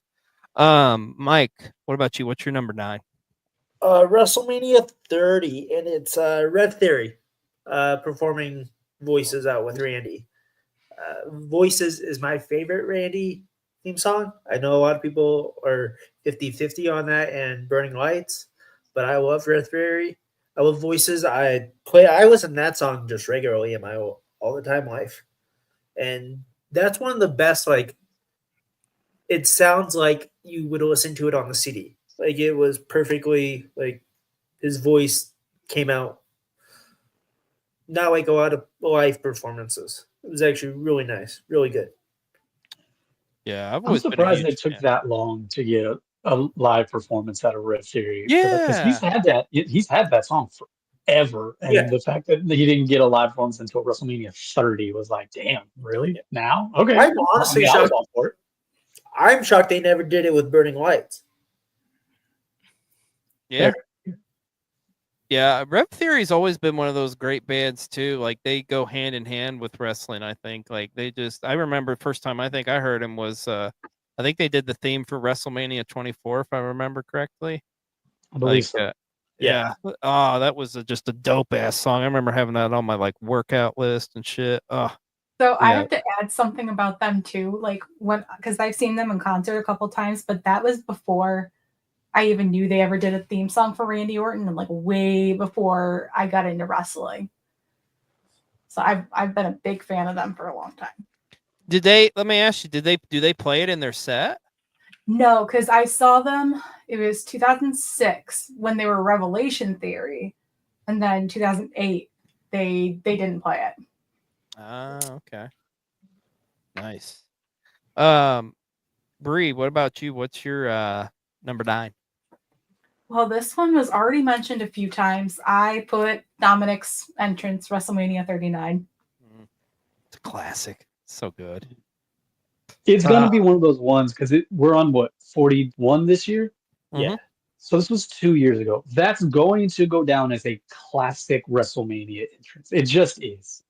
It's that good of an entrance. It really is. Can you guys correct me if I'm wrong here, but I don't know. This is kind of like that. What's that theory? It's like the Bernstein Bears thing or whatever. Oh, Bernstein, whatever. Yeah. Yeah. The Mandela effect. Yeah. Was that the first time the current entrance music was played? Because I feel like he had different. Okay. Yeah, because I felt like he had different stuff, and then like that came out. It's like, shit. Like the Geronimo yell for the Mysterio didn't happen until Mania. Okay. Yeah. The only slight moment that from that entrance that makes me laugh is when he gets out of the van because he's handcuffed. He can't take his hood off properly. I was like, "Come on, Dom, you can do it." Yeah, he just fucks it. He's like, I'm going with it. Yeah. I can't say enough about that one. Pat, what about you, buddy? For my number 9, it's already been mentioned, but hey, it's worth mentioning again. It's Rusev on a tank, because of course it is. For all intents and purposes. This won't be the last time it's mentioned. It's not going to be written. So, of course, aftermath withstanding, the entire entrance in and of itself is great. Lana getting her own entrance of itself with the Russian military, Goose stepping behind her with the flag, with the Russian national anthem being played, Rusev coming out with the flag and everything like that. It's great. It's a great entrance for a good foreign heel character. Rusev was able to do the foreign heel the right way without having to channel I hate America type of thing, because that really wasn't Rusev's thing. He was just proud to be Bulgarian slash Yeah. Russian, ipso He was facto, whatever. But straight up yeah, killer it was, too, man. yeah, it was just a good entrance. Props to Shotzi's from taking some time off on her indie dates to drive Rusev into the WrestleMania stadium. That was pretty cool. But yeah, also, and I can't believe I forgot to I mention got this. that. That's funny. Lana and Rusev fucked in that tank. That's great. Y'all right. Good night. Whatever you do, though, don't step in the wet spot, Rusev. Oh God! I feel so bad if anyone were to be like, yeah, why is it like suspiciously like gooey This is after damp. Rusev's entrance? I don't understand. It's so damp. I would like immediately. I'm suing WWE for like Hmm. mental See, distress. No. You would ask that question, and then Rusev would look at you with a smile and say, "Rusev Machka," and just walk away. And then Matt, what's his name, would be in the background, be a Rusev Day. Yeah. That guy, man, that guy's great. Shout out to the former Aiden English, who, Love Aiden English. as we tie it back all around, is married to Eddie Guerrero's daughter. Yeah, that's Good true. on you, brother. There you go. Full circle. Okay. Amazing. More people should fucking tanks. Chrissy, what about you? What's your Breathe. number? This is who you You're deal just almost with. killed that. I'm so sorry. That was great. Number 9. It's this is gonna probably be lower on the list for most people. It's just my personal preferences. I'm sorry, don't know what to tell you. It's Charlotte in the Copter at 35. Oh yeah. It's almost Charlotte in had the this on Copter my at list. 35. Yeah, didn't make mine either, just because fuck Charlotte. I personally wasn't able to see it because your girl was sitting behind the Titantron at that Mania. Ex-husband is ex-husband for a reason, let me tell you. But yeah, it's the tie-in to her father. It's the kind of culmination of just like she was that bitch. She was that bitch in 35. She really was. And I loved Becky as the man. I don't mention the third one just because my soul doesn't like them. And you know how I feel about Rhonda. Oh yeah. Fuck Rhonda. Reggie doesn't We like know. her either. And yeah, like just Becky was the person who was supposed to win that night. Do not get me wrong, but just yeah, Charlotte was a superstar that night, and she hasn't been as shining of a star either before then or since, in my opinion. Like that was such a shot. And just to have it be tied in with her father and her wrestling lineage, and no matter how much people have tried to use it against her, and don't get me wrong, I'm not the biggest Charlotte fan, but I can give credit where credit is due. She's been successful despite her family name in a lot of instances. Certain instances, the Flair last name helps, but throughout most of her career, I really do feel like Charlotte has fought for what she's earned. And yeah, that entrance was definitely a spectacle. I had to watch it when I got home, but it still did what it was supposed to do, even through television. Yeah, I love how you too, how it tied in a lot with her dad. With Rick, obviously a famous entrance, coming off of the helicopter. Isn't that like Bash at the Beach or something like well, that? actually, it's Or all the Great way American back Bash? in Mike, Great American Bash, right? Yeah. Yeah, Great I believe it's American Great American Bash. Bash. They were I in knew it was a bash of some kind. Yeah, Chicago. Yeah, I think- I think so. Yeah, I think you're right. Yeah. He When you wrestled really for think about Grace. Who other than a Flair can show up in a fucking helicopter? Like, let's be Dwayne. real. Yeah. That's okay, fine. That's fair. But I just think it's fascinating. Chrissy was behind the Titan Tower or the Titantron, and then about 4 years before her, Lana was getting plowed behind the Titantron. I had to get one more in. I'm sorry. Listen. Roman Reigns walked behind that Titantron when I was there. If that was the case, then maybe I would have had less of an issue with it. But that wasn't. Yeah. We acknowledge him. This was still big dog Roman Reigns, so I would have been doing charity at that point. This Yeah. was big dog sure. Baron Corbin dog food Roman Reigns. I would have been him. I would have been doing him a favor at that point of his Touche. career. No.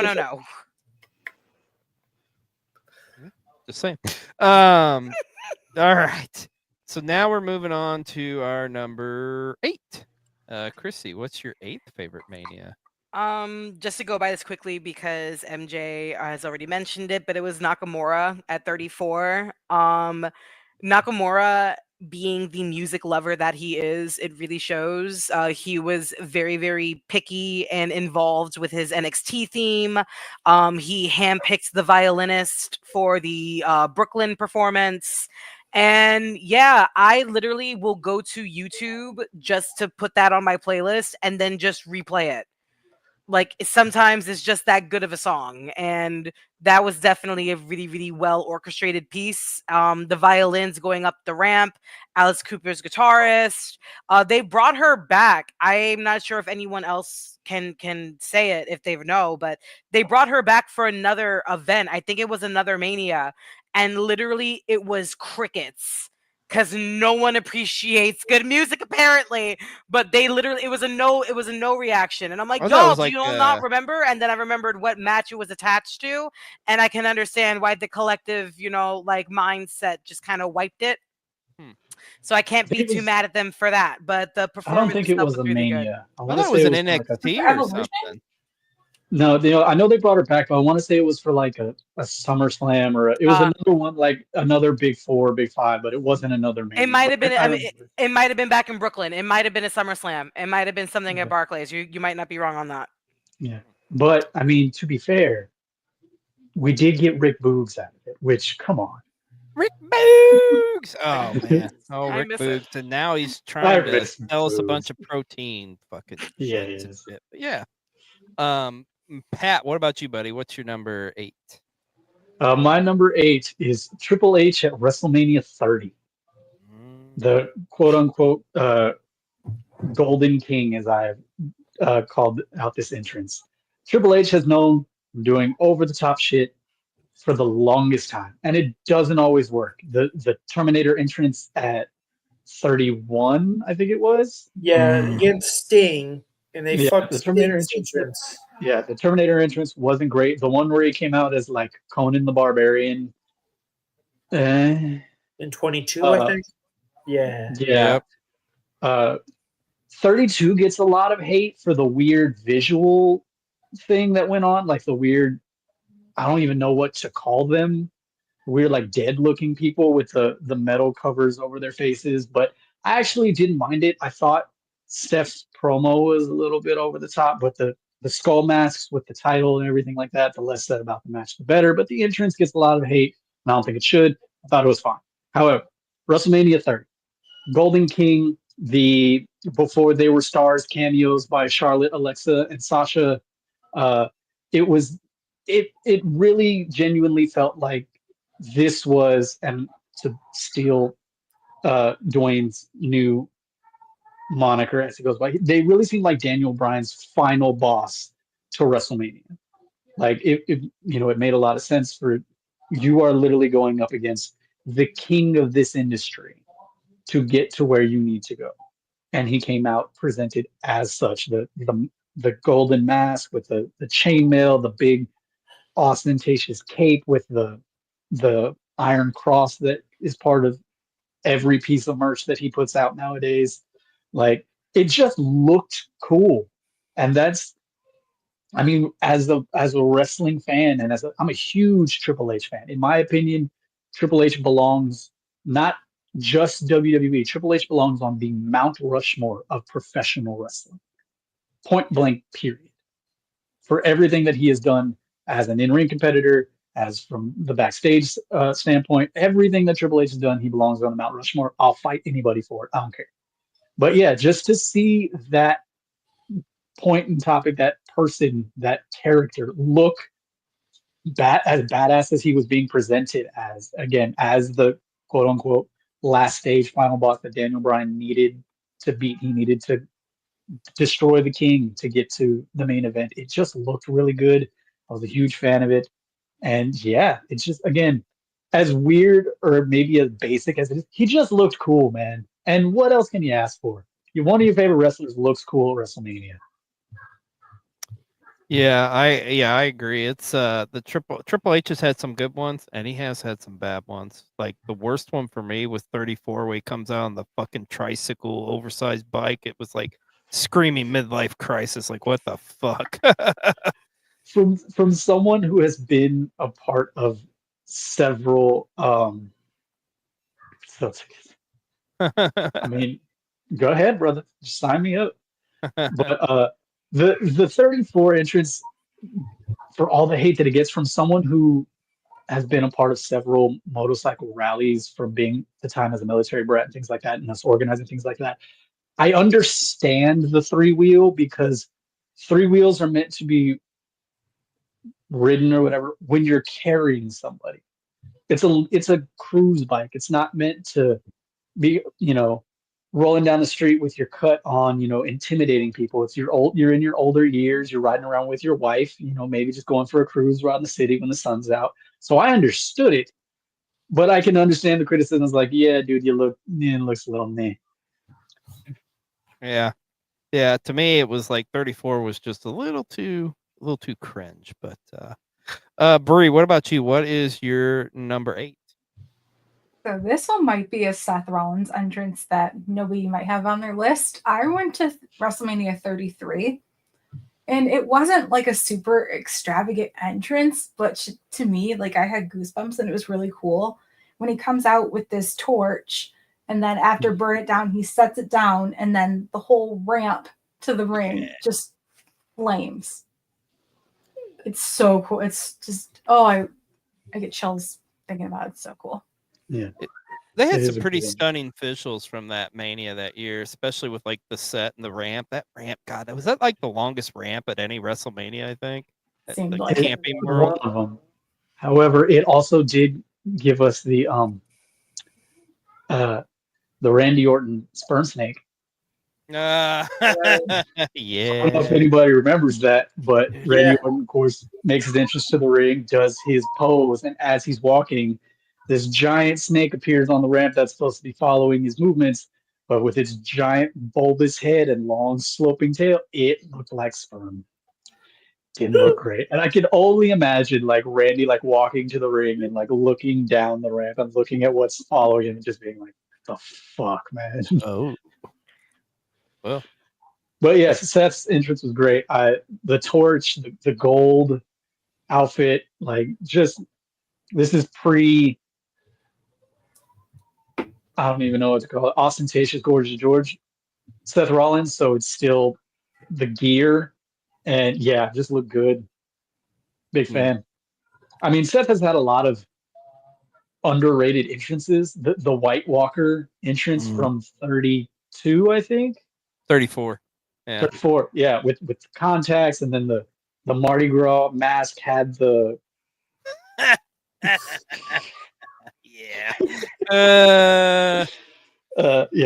Mardi Gras mask having the White Walker eyes and everything like that. It just looked good. Seth's gonna be one of those guys, like we're gonna start including him with Taker and Triple H and just great WrestleMania entrances. Yeah, I agree. He is in that upper echelon of performers with great entrances. Mike, what about you, buddy? What's your number 8? WrestleMania 33, and it's the Hardys return entrance. Starting with the New Day coming out, and they have this surprise entrance to this ladder match, and the fans are yelling "Who?" like birds. And Hardy's music pops, and the crowd goes crazy. And Matt's still in the broken gear, like he's like, and Jeff is like in mid 2000s Hardy's, and like the crowd's yelling "Delete," which was just amazing. And the fact that they had wrestled 3 times that weekend It's just Yeah. The night before yeah, in a ladder match wrestling. against the Young Bucks. Yeah, for Ring of Honor, and they also wrestled. I forgot who the other company was, but yeah, that their return is something that I'll watch and I get goosebumps. And Yeah. so to the New Day for popping that and like taking that suspense and letting that like linger with the fans. Yeah, Yeah, 'cause- especially because a lot of fans don't realize it in the moment, but if you go back and watch it, they come out in their gear, Yeah. making people think it's gonna be the New Be them. Day. Yep. Yeah, And then the music hits and everyone collectively loses their shit. Yeah. I know at home I collectively lost mine. But yeah, it's so good. And it's not even like there's no grandiose to it. There's no extra pomp and circumstance. It's just the Hardys returning. But that pop, good Lord. Yeah. Like, if you could get a decibel reading on that, I would love to have seen it because it had to have shook the stadium. It just had to. My favorite thing that MJ said is that they just didn't look like they were matching in terms of what era they were supposed to be in. Because Jeff was in early 2000s, Matt was in the broken delete gear, the crowd was chanting delete, the music was their original song. Like, but it kind of just speaks to just how far of a reach the Hardys have had in the wrestling industry, that they can kind of they can afford to make these references all at once, because that's how long and illustrious their career has been. Yeah. So it's kind of like the most wonderful mishmash of everything, because we really didn't know if we were going to get them again. So it's like, you know what, let's just throw everything now. Yeah. See what happens. And I think they were still trying to fight with the broken gimmick. They were like in a lawsuit or something because Matt was trying to get that like fight for the rights to that. Yeah, I think he was trying to pull it back from TNA, who had originally had the rights when he debuted it. So he was still doing all the mannerisms, but he became woken Matt Hardy. Yeah, he couldn't not say broken. it, but it was the same gimmick. It was just so great. Ironically, it's the irony, that they work with TNA. That's really fun. Yeah. I love that he turns to the New Day and does the wonderful thing to them, like, Yeah. it seemed important again. And the Like, New Day puts it up. They're marking out, man. Like, you look at Wood's reaction and Kofi and Big E. Oh my God. Well, they got told about it. They got told about it like 30 minutes beforehand. Like they didn't know. So that was like a genuine reaction, like, oh, we're watching our idols come out to the ring. Yeah, the only moment I have about that entire thing, and it's the only thing I'll say on it, is before the Hardys were written into the show and everything like that. Originally, Enzo and Cass were supposed to win that match, and it would have been the one and probably only time Enzo and Cass won the tag titles. And being a huge fan of Enzo and Cass, once I found that out later, I was like, oh man. But getting the Hardys back was worth it. But yeah, shout out to Enzo. He's doing great things. And a tremendous WrestleMania moment too, man. I mean, that's one people still talk about to this day. The Hardys making their shocking return to the WWE. Yes, sir. Well, for my number 8, it may surprise you that it's as low on my list, but we've talked about this man several times already, and this man has easily probably got the greatest entrances. I'm talking The Undertaker, of course. But in my opinion, like, what captures not only the essence of a WrestleMania type entrance and the aura of a character, it is this one right here, folks. I'm going with WrestleMania 14. When the Undertaker comes out, you've got the hallelujah music playing, and then you got the druids or whatever coming out, and they got the flame, they light it up, and then you see Undertaker come out, and like just the badass, like, kind of the before the Ministry of Darkness, but still kind of like a darker, that persona he had and stuff. Going to battle against his brother Kane, which at the time was probably Taker's biggest match he had at WrestleMania to date. Everything about that entrance is just like scream. Like, if somebody was like asking me, like, hey, tell me about the Undertaker, I would show them that entrance. That's the one I would go with. But to me, 14, there's some great ones throughout. You mentioned 29 is a phenomenal one. I'm sure we're going to hear some more on this list too. But for me, 14 was just like, it was the piece de resistance of Undertaker WrestleMania entrances. So that's my number 8. Number 7. It's going to surprise a lot of you, I think. But I want to explain the context of this because you got to think of the of the match itself. Okay, for my number 7, I'm going all the way back to WrestleMania 7, and I'm talking about the Ultimate Warrior's entrance. Now, here's the thing: everybody, you think of Warrior, you remember him running down to the ring, shaking the ropes, and all that shit. You know, that like as kids, that's what we expected. That's not what happened at WrestleMania 7.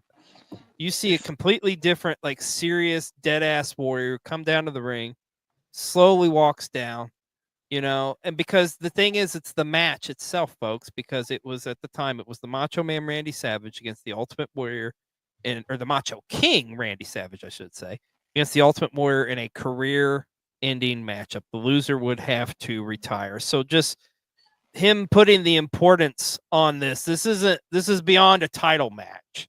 Like, this is my career is on the line here. Like, I know what I'm about to go down into that squared circle and I'm going to be facing, and look at me like dead on. Like, my career could come to an end. Just the seriousness of it and the way it was presented. And the Warriors gear that night too was sick, by the way, with like the Macho Man on one knee pad and him on the other and stuff.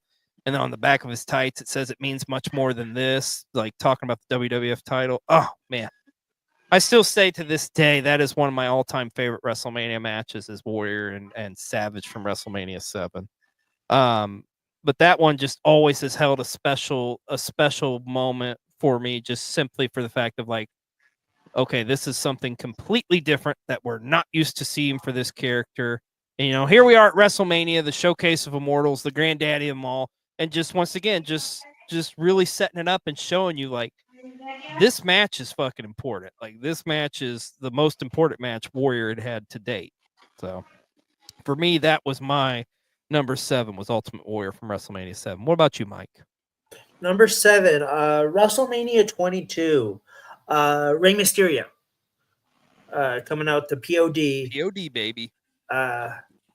Even though it's not my even though that's not my favorite Rey theme song. That the entrance is great. Them on the high level of the house, of the buildings, rocking out in their what is it, like looks like prison gear or like the and then the jumpsuit. The jumpsuits, and then he turns around and then he comes back with the headgear. Yep. The Aztec headgear into the Aztec headdress. Yeah.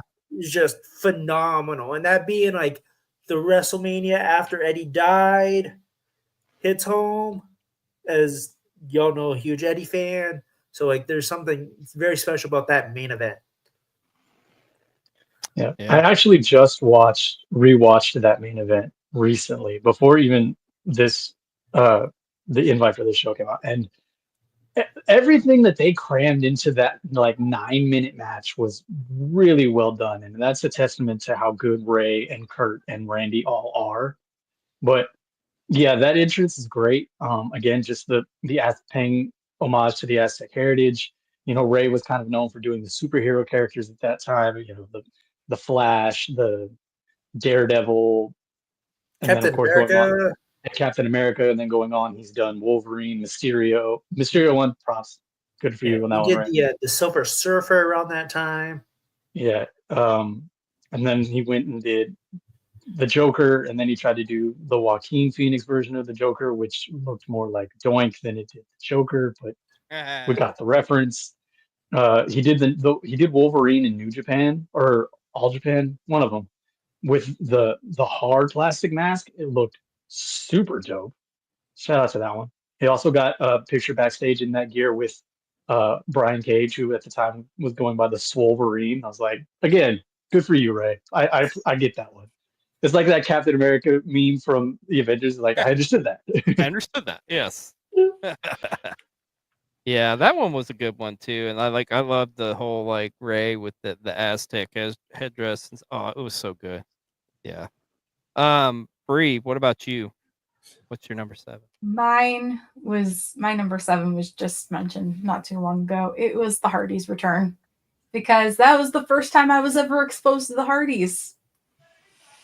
Oh, Oh, I really? always Okay. forget that you started wrestling late. Like that just Very late. Yeah. How was that for you? Well, like, because I knew of their names, and like my ex-husband was the one that got me into the wrestling, and he's like, "Oh, supposedly the Hardys are going to be at this WrestleMania." I'm like, "Who are the Hardys?" And so I had to be briefed about who they were, and I was like, "Oh, that entrance is so cool." I love that. That's awesome, man. Yeah, because then you see the crowd's reaction, and they're like super into it. And you're like, yo, okay, I don't know what this is exactly, but I want to find out what the hell this is. So yeah, that I agree, Christy. I love that too. That's pretty dope. Pat, what about you, buddy? What's your number 7? My number 7. Again, we're probably going to be talking about him a lot as we get down this list, but it's The Undertaker at WrestleMania 20. It was his return from after he was killed off by Kane during the Buried Alive match. He basically killed the American Badass gimmick. The beginning, the Oh yes, yes, yeah. Paul Bear coming out, the druids, the overly large cowboy hat that he had on, just it looked so good. He was in phenomenal shape because he had gotten a little bit chunky during the American Badass gimmick. He's even said that in interviews of himself. He got a little bit lazy because he didn't have to be in the singlet. He was more in leather pants and the tank tops and things like that. So, and the walk to the ring after not seeing it for as long as we had, the slow walk, passing underneath the torches, stepping into the ring, the taking off the hat. He had the shorter haircut at the time, and just the blank stare at Kane. And Kane, to his credit, did a great job selling throughout the entire entrance, saying, "You're not real." That this is, it was great, and it's again one of those things that's a testament to the Undertaker, that his entrances, though they may be entirely too long, sometimes longer than some matches at WrestleMania, just it just looked incredible. I mean, and this is pre, like I feel like this is what started like the huge Undertaker entrances, because after this point you start getting into further entrances and there's all of the flames shooting from the sky and enough purple smoke for even Prince to be like, it's a bit much, but it just looked so good. I was such a like that made me like, God, that's such a badass character. And you know, 20 was what, 4. 04? 04? Yeah, so I was Yeah. 13, and it just like, while I was an avid wrestling watcher, an avid wrestling lover, for the 2 or 3 years prior to that, when I was an adolescent like that, I only knew American Badass Taker. I had American Badass Taker action figures, the one with the bike. I had all of that. It was super dope. But then just to see the dead man come back, I was like, oh shit, yeah, okay. Now I remember. Now I remember why this is such a great character. And so yeah, it was so good. So yeah, Undertaker at WrestleMania is one. That's a good one. Christy, what about you? What's your number 7? So my number 7 has already been lovingly mentioned, but it was Bad Bunny at 37. Um, really huge cultural significance for my heritage, my family back in Puerto Rico, everyone that I grew up with in my neighborhood, kids being able to see themselves in something that's a little bit more positive, see this huge star that's from where they're from be on the thing that they love the most. And it was a huge deal. And seeing how Bad Bunny has ran with it. And it's not a joke to him.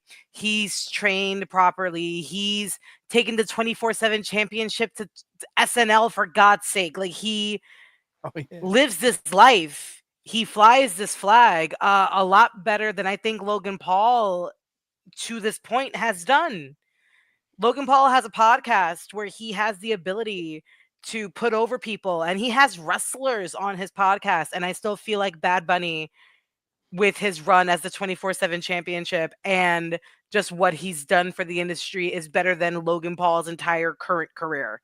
And I really am fingers crossing. I don't think it's going to happen, but if God loves me, he might make it happen. I need Logan Paul and Bad Bunny at Mania. I need Logan Paul at Bad Bunny in Mania, and I need Bad Bunny to beat the fucking brakes off of Logan Paul. You know what I would love to see more than that, Chrissy? Mm. What if they did it like over in Puerto Rico? Did that? The fact They that would- he even lives in Puerto Rico makes me upset. What I want to see is Yeah. what I want to see is Bad Bunny make a joke about the fact that they can't do it in Japan, even if they wanted to. Oh shit! Yeah. That's what I want. Like- That's what I want. But just think of the heel, like the heel, because Logan be like, well, hey, this is my home or whatever. Just, oh my god, They'll Oh sink my the God. islands. Jesus, right? They need to do that. They need Yeah. to do that. So, And that's just speaking on that, and I know that I brought up Bunny's entrance already, but just pivoting for a second, the Backlash entrance in Puerto Rico, oh god, coming out to Chambea. so good. The you watch it on the network or any kind of pre-screening like that, it's insane. Mhm. Every single person in that crowd knew every single word to that song. It's hilarious when you speak Spanish and you know the context of the song because it's very highly inappropriate for WWE programming because it's about shooting Oh, that's great. Did not know that. That's hilarious. Oh yeah, it's all about shooting people. That's why the beginning of the song is the gun cock and firing off. It's all about shooting people. But pivoting for that, I watch a podcast group that I've so lovingly introduced Christy to. They're two guys from New York. They went to that Backlash in Puerto Rico, and they one of them filmed that entrance live, and you can visibly, like, as he's filming and he pivots himself, he's like almost panicking. He's like, "What the hell is going on?" Because Bad Bunny was that big of a deal. And granted, yes, he's from Puerto Rico, like, but it's not hometown love. It's whole ass fucking country love for Benny. And just you've heard Damien talk about having to try not to smile while he was in the ring, being Puerto Rican, and just seeing the love for Bad Bunny that they got. Just again, and then pivot back to his Mania entrance. He's really is, even though some people who are not privy to his musical career, he's a larger than life character. And it's hilarious because he's like 5'9", but he's just seen as such a big deal. But yeah, shout out to Benny, Bad Bunny, whatever you want to call him. He's a great dude. And for all intents and purposes, every interview that I've seen, every conversation that people have had that talks about him, he's the nicest fucking dude.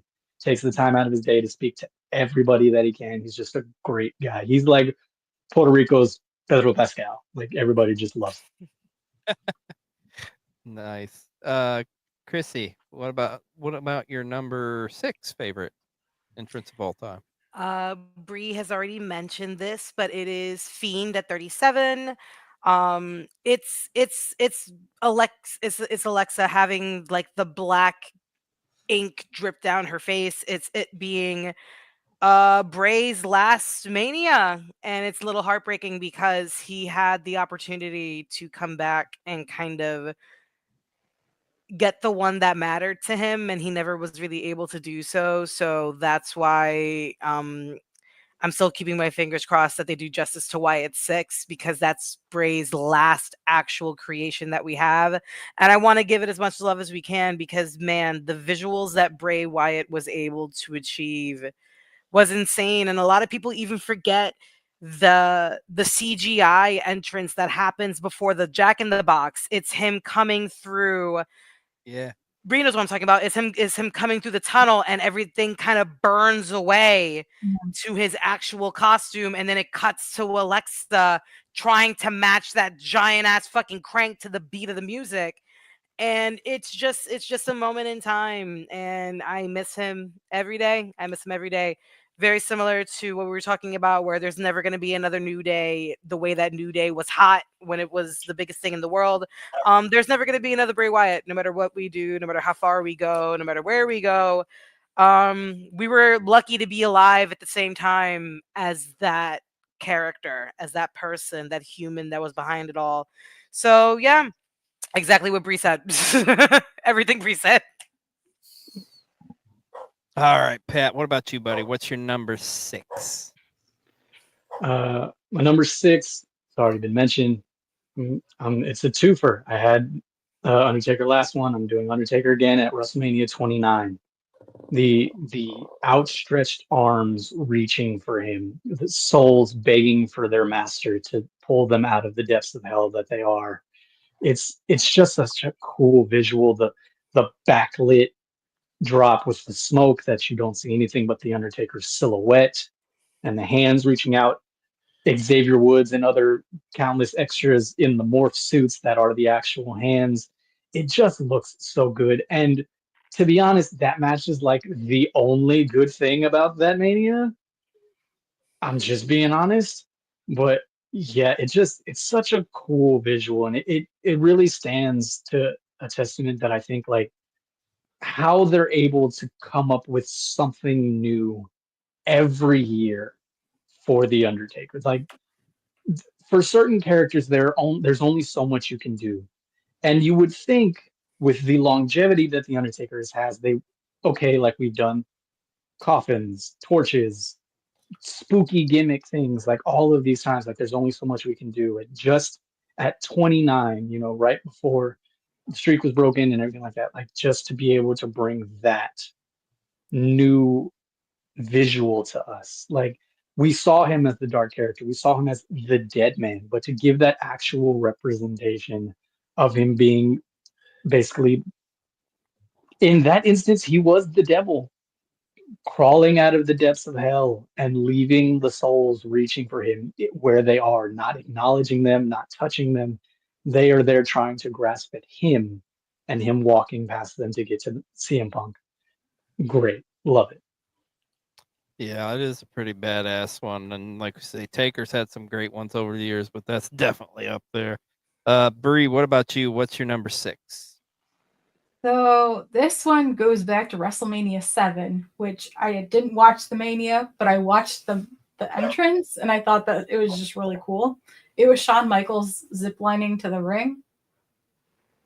That's 12. I thought that was cool. Oh, 12 from 12. Yeah. That's 12. Yeah. Okay. Oh, well, okay, Yeah, I you're wrote down good. the wrong one. You're good. No, you're good. No, you're good. Yeah, The 12. one where he's flying through the air. Yeah. Yes. I was watching videos of entrances before. Yeah. It's okay. You don't need to watch the match because, as I stated in the last PWCC we did on greatest WrestleManias of all time, or worst WrestleManias of all time, that match is overrated as fuck. It's I a good, agree, it's a because good zip line, though. It is a because good the zip wrong line, though. person won. No, Well, I'm just kidding. I had to get one dig in. fine. No, I don't know. I've a lot of people. I think when you say WrestleMania entrances, I think that's the first one people think of. It's always Shawn, just because at that point they really weren't doing these crazy over the top entrances, and then you got fucking Shawn Michaels at the top of the Anaheim Pond, who's like going all the way around the fucking thing. It's just like holy shit. Dressed in the fucking dazzle, for one, the white with all of the sparkles and everything like that, just looking like a fucking superstar. And I know sometimes it feels like, depending on an entrance, WWF or WWE, whatever, feels like the entrance is going to telegraph the winner. And that really felt like it, because Shawn got that entrance, and Bret, who was the champion at the time, just kind of saunters to the ring. It's like, yeah, we know. Well, shit, brother. You could look at the video package and the way they hyped it up. It's like Shawn Michaels is like the fucking next great, Anyways, I digress. But yeah, I agree with you. The boyhood dream has come true. Mike, what about you? What's your number 6? Rooster. It's Rooster. Yeah. The day. yes. Sweet mother of God. God. I MJ, don't think, and this is, and I don't care. I don't think we can hit this from any other angle, y'all. Well, hold on, I don't hold think on, we hold can on. tap this from any Hold other on. angle. Patrick, Hold on. shut it. No way. I want to know how many angles Rusev hit it. Right, that's a good That's a good question. point. Yeah, that is a good question. I have it on good authority though that Lana, well, her favorite type of pie is a cream pie. So I'm just saying. Oh, fuck. I'm just saying. Sure. We Don't hit make 2 me jokes leave in the that. screen. I opened my eyes and she was gone. It gets Cream pies have that effect on Brie. What can we say? God. I'm Sorry. I forgot about that joke. There's an HR joke here somewhere. I'm so. Between- Is it Dad Hat? Is Dad Hat HR? No, Is he the one, or is it Light Skin? Light Skin seems like he would be the one to be like get your for, shit for together. Cold TV. Yeah, we could. Bold of you to assume that there's an HR department in anything going on here. Shit, I was literally Like- in meetings all day with the. Right. If this That's is how the you funny talk, part. XL, I can see why you were in meetings all day with HR. Just fucking, I'm Christy, taking out, you know, it's just, Look, hey, Christy, all you need to know is when you come on anything with Cold TV or Come on, or what? Championship Wrestling, Say it again. Cold Come on, what? TV, he said come. and you want to talk about us. I'm saying if Mm. you're ever going to be on any type of programming on Cold TV or World Championship Rankings, don't be an asshole and don't be racist, and you're good. Anything else is perfectly we on love top. everybody, and we love How a many good cream times have- pie. How many times have I come on this show and made countless wheelchairs? How many times have you come on the show? That's something I mean- you gotta disclose with the OnlyFans. I can't I answer that forgot that's when question. we're backstage. Sorry, Jeremy. I gave away our secrets. Backstage. We I can't even. This is so great. all I Speaking can say is sometimes Speaking of here on Cold backstage- TV, things get into some sticky situations. they What get can I Seems say? like Jeremy's also a fan of a cream pie as well. Oh, I love me a cream pie. Speaking of backstage, did you know that Rusev fucked Lana to take backstage? Hey, look at that! You don't say? Why fuck you, Jesus, Jeremy? What's your next? Ah, I'll be damned. So, but like outside of all of that, he's like, there was a match. There was a match that happened. People were paid to wrestle. Oh yeah, he wrestled John Cena of all people. He wrestled Fuck, I John forgot about Oh, this was at a WrestleMania. Oh, I forgot what year. I thought we were just talking about the tank for 45 minutes. that tank is over, brother. The tank needs to The make tank- a comeback at WrestleMania 41 this year. 10-year anniversary. Bring the tank back, Pop H. I need the Right, tank. they're I need a tank. I need a tank T-shirt. I do need a tank T-shirt now. They're I back do. together. Bring them back in the tank. if Do it. Rusev and Lana come back and they come back in a tank, Oh my Well, god. Well, they came in the tank the first time. That was the problem. Who said it was a problem? The janitor? I don't know. 'Cause So, you know Rusev ain't using no protection. Come on, brother. Come on, man. Oh, Anyways. fuck. God damn, this got off the rails. Shout out and CJ Perry. So number 6, my number 6. It's been mentioned. oh, I didn't even get to talk.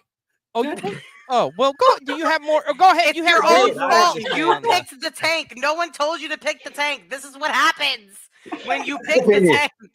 It's his opinion. It's cream pies and inappropriate jokes and possibly a gay relationship between Pat and XLJ. This is what happens when you You pick know the what? tank. You did this. And You stepped on this MJ landmine. We're here now.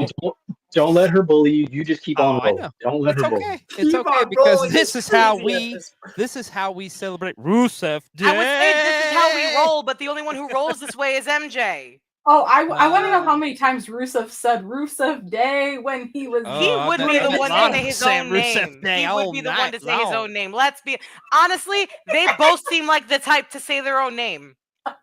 That's a fact. They Yeah. both seem like they sit towards each They're other, both- Karma Sutra style, Forget while saying looking each other's at a names. mirror You're gonna of say they're themselves. wrong. They're They pulling a look at Patrick themselves Bateman. while fucking each other. This is Like the vibe I Rusev's get. over here, like yeah, and Lana. Yeah, they're both looking in opposite directions at mirrors while they're looking at themselves. They don't give a fuck about the other person. Blame them though. It's like when fucking Chris Evans and Scarlett Johansson were dating. It's like, oh no, who's the hotter person, me or you? I guess like that's what's happening. I mean, if I'm gonna be biased. I'm pretty sure it's CJ Perry, but you know. I think Rusev Rusev is cute. He started getting cuter in AEW because they stopped making him look like a fucking 1940s like Looney Tunes caricature of a wrestler. He did get in way better Yeah, shape. but I He bet did he get in fucked- way better I- shape. That's I bet he fucked like the Tasmanian devil. I'm just saying. All right, number 6. my concern, hun, is if you're gonna shoot the shot. I'm so sorry to tell you, XLJ, he's still European. He's still European. You ain't gonna be feeling much. I'm gonna need you to shoot your shot for something that's a little bit better. He's still listen, the accent's cool, but like it's still like borscht and white bread. Like, let's be real honest here.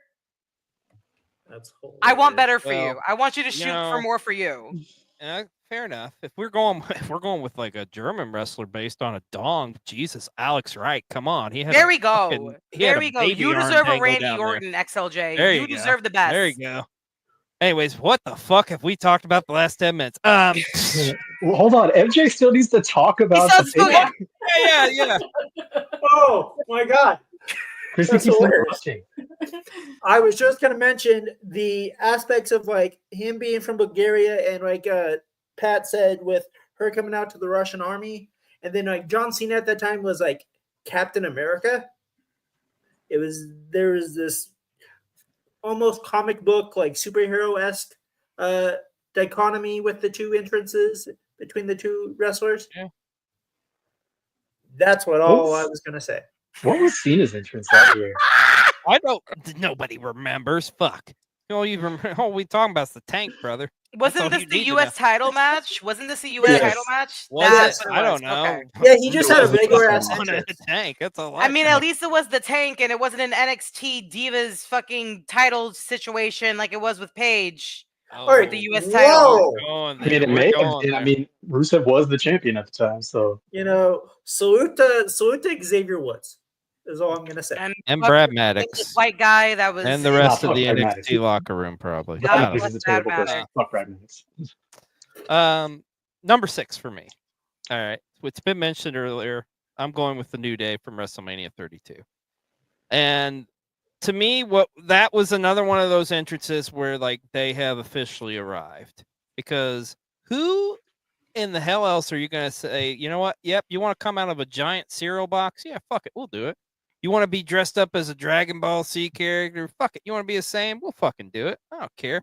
Like, that was just like, to me, what was so fucking cool about that was just like the acceptance of the New Day. And it's just like, you can love like nerdy shit and pop culture stuff and all this other shit, and it's just like they're fucking over. They were over. They could have put them in anything and the crowd would have fucking loved it and ate it up, because it's fucking New Day. Like the New Day at that time, you can't tell me there was no other act that was hotter than the New Day in that time. There was nobody. Nobody could fucking touch them. Nobody in the main event. No, nobody tagged, nothing could touch the New Day at that time. They were the fucking, like you said, they had their own fucking cereal. Like you say these things and it's like a glass of warm milk and hugs. Like, it just feel like that memory is just such a warm. Oh, it's so good. It's so good. It's so good. Yeah, absolutely. My number 5, it's been mentioned already. Triple H from WrestleMania 30. Just Pat, you summed it up perfectly. Just being on the throne there, and it was cool. The little cameos from the future stars in Alexa Bliss, Sasha Banks, and Charlotte. Triple H, I think, had a couple good ones, but to me, that was my favorite. Papa H was from 5. I think what makes that Triple H entrance even better is the moment we got years later with Cody. Oh yeah, where he wrecked the smashing of the throne. Yeah. That's good. Now he's back in the company. And look at him now. Now he's the face. They all come back. Yes. What's your number 5, Mike? Rey Mysterio at WrestleMania 39. Everyone knows how much I love Eddie Guerrero. Him coming out in that Roll Rider and hearing Viva Rosa one more time. And he comes out with Snoop Dogg of all people, like the king of the West Coast in LA. Fucking amazing. Only thing could have made it better if he had an In-N-Out burger with him. But yeah, I agree. No. What would have been better if him and Snoop was smoking a joint? Oh, agreed. Shit, they probably were before the match, but probably before the show. Ray was probably stoned. I know his son was probably stoned as fuck. His son be smoking. He eats dry chicken tenders. You have to be fucking high to eat dry chicken tenders. That boy's obsessed with ranch, isn't he? Like, he loves ranch. Yeah, he loves ranch. Yeah, I remember watching an interview where he was like, they gave him a big plate of chicken tenders with like salsas and cheeses and lime wedges and shit. He brushed all that shit off. He's like, I don't need any of this. Probably because you didn't have ranch. Yeah, he Yeah, 'cause only they eats didn't have ranch. ranch and ketchup. Gotta have it. He is a ranch and ketchup. I will dude. show you this video to prove to y'all that I'm not crazy. Maybe fucking I talking believe you, to but- Rhea. No, I believe you, but we're saying like he's also said that he's a lover of ranch. He only eats ranch and ketchup. He's like the whitest Mexican ever. Like he only eats It's ranch a and ketchup. weird He situation. doesn't deserve any of the girls he's fucked. Can I just tell you? Like Liv, Rhea, and his actual wife. Like none of them. Yeah, Ketchup yeah. is crazy. As an Yeah, adult, to be fair, ketchup is insane. to be slightly fair, both Liv and Rhea are like fucking neon white. So No, Liv's Jersey Fair. white. Liv's Jersey white. That's a different kind of white. That's a different kind of white. You got to experience that firsthand. have you not seen Liv Morgan? Liv Morgan is neon. I live a block away from Elmwood Park, which is where she's from. It's a different kind of white. That is, yeah. Jersey white is kind of Jersey white is a different kind of white. I'm telling you that they're believe that. white enough to not be Sopranos, but then they still claim Sopranos. Like it's a weird in between. And like the pizza's never good, but like we're here. Okay, right, all We're right. just gonna all right. shoot a whole neighborhood in Jersey. Okay, we're just taking shots at a whole neighborhood in They Jersey. shoot there either Welcome. way. Breigh, what about you? What's your number 5? Well, this is another Mania I did not watch, another match I didn't watch, but I watched the entrance and I thought it was cool. It was John Cena with all of his little John Cena lookalikes for WrestleMania 25th anniversary, Oh yeah. where they were all like this. She's so cute. I love her so much. The air quotes took me.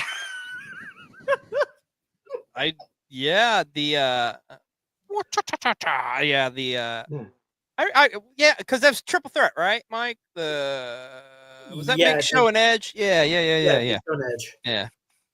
Yeah, that was a good one too. Like with the different clones. Cena's another one of those guys who's had some great ones throughout the years. The WrestleManias in the, like the late teens, early 20s, those Cena entrances were great. Again, were they though? Like, and I mean this with all due respect to John Felix Anthony Cena. Like, you're a great dude, I'm sure, by all stretch of the imagination. But like all of his WrestleMania entrances, like seem like the sugar-induced thoughts of like an 8-year-old. Was like, and now I want a gospel That's choir. because that's who he wants to. And now I want a bunch of cars, and now I want a marching band, and now I want to come out as a 1920s gangster with a cameo by CM Punk. Like, it's just all of these like most random things that just like the first thing that comes to his head. We can't say that and then also give credit to New Day coming out of a cereal box. That's just super childish and stupid. What do you want to do for your entrance? I want to come out of a cereal box. So the only credit of that, people who have done other versions of things that John Cena has done, a marching band that Bianca has done, did it better. Clone things like Undertaker with all of the druids or anything like that, as opposed to all of the clones from John Cena, did it better. People have done things that John Cena has done, coming out in the Ford Mustang. How many other people have come out in different types of vehicles and have done it better? Like, John Cena has had cool entrances, but people have done similar or the exact same thing and have done them better. So while I'm not saying like his entrances were bad, were they like great? Yeah. I do have one of the ones you mentioned on my list coming up. So sorry, brother. I just think it's, to me, in hindsight, it's so crazy to think like CM Punk was an extra in one of those entrances. Like, it was, yeah. To think about that's just insane. Yeah, and you get a full shot of him looking around, chewing gum, like. Yeah, who would have thunk it that like one of the future next all-time greats would have been like shortly after that, like within a year and a half after that, he would be world champion. Like, that's kind of crazy. Yeah. All right, Pat, what is your number 5? Despite Chris talking shit about it just moments ago, it's the New Day coming out of the cereal box for WrestleMania 32. So I loved this entrance for a multitude of reasons, a lot of which everybody has mentioned. But being a huge Dragon Ball fan, it was my childhood. I can't tell you the countless times I came out to recess with my friends and we played Dragon Ball Z and we all fought over who got to be what character. I was always Vegeta because of course I was.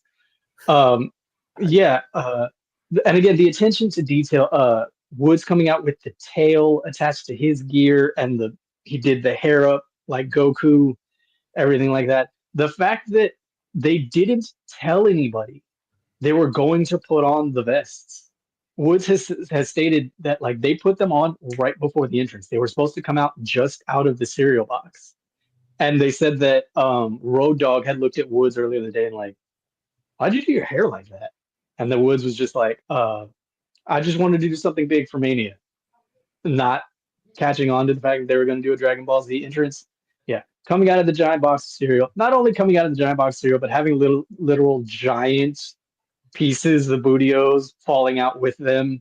It looks hilariously over the top, and it's such a testament to what the New Day could do and would do at that time. Again, this is still Bootio's era, and that means we still have yet to transition into Pancakes era.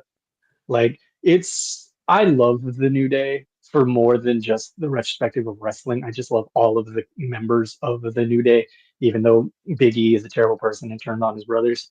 But yeah, it's just one of those moments that like you look back on it and you're just like, there's a giant fucking cereal box on the stage of WrestleMania. Holy shit. And not only is there a giant cereal box on the stage of WrestleMania, there's a giant cereal box that's called Booty-O's. Like, WWE has sold questionable merch in their time. Especially during the PG era. Like, that is crazy. Yeah. There has been questionable merch designs and questionable things sold by WWE shop.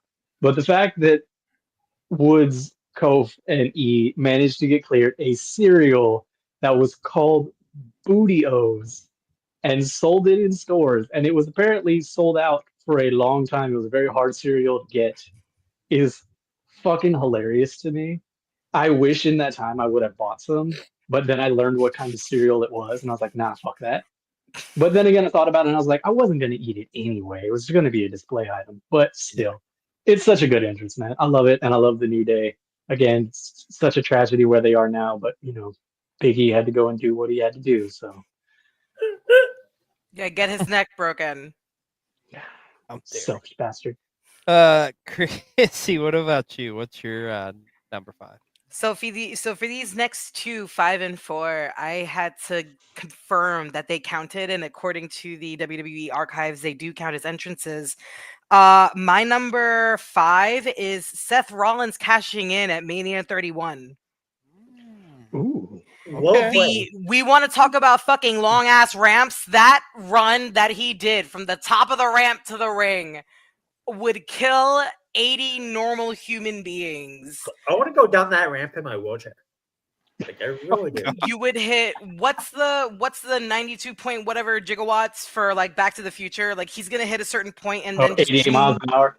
And then just like flame off into a different time frame. But yeah, like, As long as it's time frame, I'm not in a wheelchair. You're gonna get transported back to WrestleMania 9. No.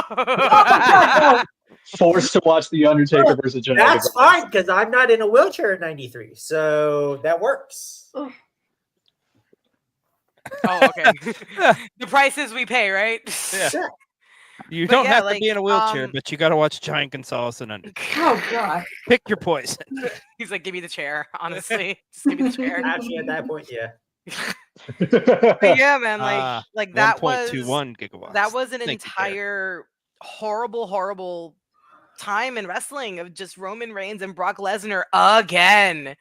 And you can physically and emotionally and mentally feel the crowd dying in real time of just people wondering when the fuck they should leave because they want to beat traffic because they want to get the fuck home. You could feel that in the arena, and then just the rebel scream of Seth Rollins' entrance music hits, and you can feel that like almost electric charge back into the crowd of, oh my god, I care again. And that was Seth Rollins. The ending shot of him whipping the title around his head. Apparently his parents were in the crowd that night. They didn't know he was cashing in. They were wondering where the fuck Colby went. for his music to hit and have it be one of the most historical Mania moments of all time. So yes, it counts as an entrance, and yes, that is my number 5. Not only were his parents in the crowd, but Roman's parents were in the crowd, and they were pissed. Oh, because Isn't that the he one that didn't he tell them. carries his daughter back to the back? Mhm. Yeah. Oh my god. Yeah. His parents were in the crowd, and they Samoan were contingent pissed. yeah, they were all angry. I would have loved to see how they Well, felt sucks. after Sucks. WrestleMania Sometimes you 9. can't win them all, guys. Yeah. You mentioned so kind of this perfect segue because you said 4. What's your 4? Pat can suck it on this one. And once again, I did double check that it counts. So this person technically had 2 entrances at this Mania. It's Mania 36, the COVID Mania, and it's John Cena, the NWO entrance. Mm. Oh, okay. The most genius 45 seconds I've ever seen. The splice edit of Bray Wyatt cutting the Eric Bischoff promo with the jacket, the music hit, the title with the NWO spray paint across it, the Too Sweet in the middle of the ring, the mental breakdown of John Cena in front of our faces. That is probably, to this day, up until now, I do really enjoy the work he's doing now on his final run with the heel character. I know it's not everyone's cup of tea. Personally, I've been enjoying it so far, but that is probably the best bit of character work John Cena has ever done in his life. Like, self-reflective, having to really put himself up to a mirror for the sake of the bit and let someone call him out on his shit. And that is exactly what Wyndham did. And John sat there like a man and took his fucking lashings. And one of the best moments of that match for me was that NWO little stint that they did, and it's so good. And it's very just much to go how for this heel turn. I was literally just gonna say that just to go to show just how good Breigh was, literally everything he said verbatim is playing out now. Yeah. And that's just how much of a storyteller both of those gentlemen are. I will definitely give John his credit and his due with that. And that NWO skit was such gold for me. It was so good. Interesting. I like it. One of my favorite things that WWE has ever done. Yeah. The Firefly Funhouse match. It's just, that to this day, I still can't believe they did it. I still can't believe WWE in and of itself, or fucking he who shall not be named. Like, I'm so surprised that they let it happen. They let Breigh viscerally take down not only the superstar of their company, but the company in and of itself. Just a complete teardown of everything. And it's one of my favorite things to ever happen in wrestling. Honestly, I think if COVID didn't happen, you wouldn't have got it. There's no way. Well, probably not. I think the fact that, like, because it's like, okay, we got to give them something, like, and that's what they got, and it's like, holy shit, yeah. Pat, what's your number 4? My number 4. You want to talk about making a superstar out of an entrance? My number 4 is Stone Cold Steve Austin at WrestleMania 13, stepping out of the broken glass right at the cue of his entrance. Just again, like, he was already Stone Cold. We knew that. Like, he had abandoned the ringmaster gimmick. He was even Stone Cold for a little while still being attached to Ted DiBiase, which is very strange. It's so weird. Yeah. But this entrance at 13, where it's the glass pane of the skull with the smoke and everything like that, and then the glass breaks for his entrance, and that whole pane shatters. And he steps through it, very typical Stone Cold fashion, walking, talking his shit. Stone Cold is a very no-nonsense. There wasn't a whole lot of gimmicks to his character. He was just a bad motherfucker. And someone who has met Stone Cold in real life, he really is a bad motherfucker. Like, he's a scary, not even scary, he's just an intimidating individual from just a looking across standpoint. And just to see that image of him walking to the ring, going to claim what was rightfully his from Mr. Lose My Smile, just great. And again, I love Stone Cold. He's my number 2. Texas boy, of course, representing for Texas. it was just cool to see, man. If you would have seen, you know, 9, 10-year-old me, and you would have seen all of my wrestling action figures, if I had 20 figures, probably like half of them were just different versions of Stone Cold. Like I had every Stone Cold action figure under the fucking sun. I had the shirts. I even got in trouble later in years because my parents told me I could buy one shirt from WWEshop.com, and so I ordered it. And they didn't even look at the order purchase. They just ordered it for me. And it was the Fuck Fear shirt with the skull covering the Oh F. yeah. And they're like, why you can't wear that? I was like, why not? You all said I could buy a shirt. So yeah, I got some heat for that one from my parents, but still, love that shirt. I wish I still had it. But yeah, that entrance just, again, like I mentioned in the Triple H WrestleMania 30 thing, he just looked cool, man. He just looked like a badass, and I loved it. So that's my number 4. That's a great number 4, man. What about you, Breigh? What's your number 4? Well, it was mentioned a while ago. It was WrestleMania 39 with Bianca and all of the girls. Yes. Okay, I watched it earlier today and I don't know why I can't talk. It made me cry. It made you emotional. Yeah. It's making Christy emotional now. It really is. Like it is just one of the when you hear the backstory on it too, it just makes it all the more like, oh my god, like just words. It transcends words. It's the best way to describe it. Especially having a daughter. Like my youngest is a big Bianca fan, and you know she even sat and watched it with me too. Yeah. Yeah, it's such a good one. What about you, Mike? What's your number 4? John Cena, WrestleMania 22 with the Chicago Gangsters. There's something about that 1940s, the cars and the gangsters and the CM Punk reference, and I think it hits more now after what Punk had said during the pipe bomb.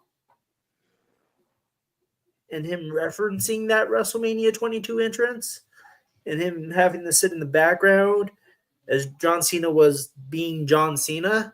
I think there's something real cool, especially if you know that gangster war in the city of Chicago. It's just really, it's a really cool way to pay homage to a not so good part of the city.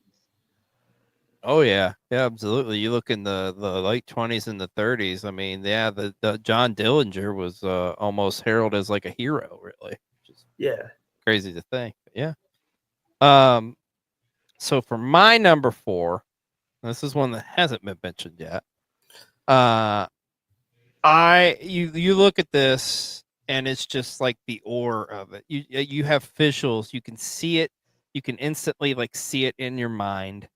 And what should have been, and even though it wasn't because of the person himself, but what should have been like one of the greatest, and still is one of the greatest send-offs for any pro wrestler. I'm talking about WrestleMania 24, the Nature Boy Ric Flair coming down that aisle one last time. Just everything about like Ric Flair and what it was, and just like the robe, and just you see the fireworks going off, and just just everything about it. I'll never forget. And this one thing WWE does great is their shots. Like if you look at like the way they set up their camera shots and stuff, I'll never forget the shot of Flair, just like with the robe, you know, looking out to the crowd and stuff, and you see the fireworks going off in the background, and just he does this. Oh man, it's just like it's classic Ric Flair, and it should have been his last entrance, but that's another story for another time. It's such a good entrance. Just he brought out that robe, and for anyone who's privy to wrestling history and anything like that, it's almost like foreshadowing, like it's foretold that when Flair wears blue, he's losing. And so for people who knew at the time, they're like, oh, of course he is. Like, you got it. But even still, the giant, grandiose robe with the spin at the bottom of the ramp, that's one of my favorite WrestleMania stages because it literally looked like a fucking hotel. Yeah, yeah. And the match in and of itself still makes me cry to this day. I'm sorry, I love you just burned into my soul. Good Lord. But yeah, I think the only person who got a better fireworks display that night was maybe Edge, because they fucking blew up the sky for Edge for whatever reason. But still, but yeah, that entrance it's so good to watch, especially in hindsight, knowing what should have happened after that and how we should have stayed away. But for that being the last kind of thing he did in ring wise for WWE, and again, you watch it and you see the pomp and circumstance of Flair, and then you watch the match. It's so good.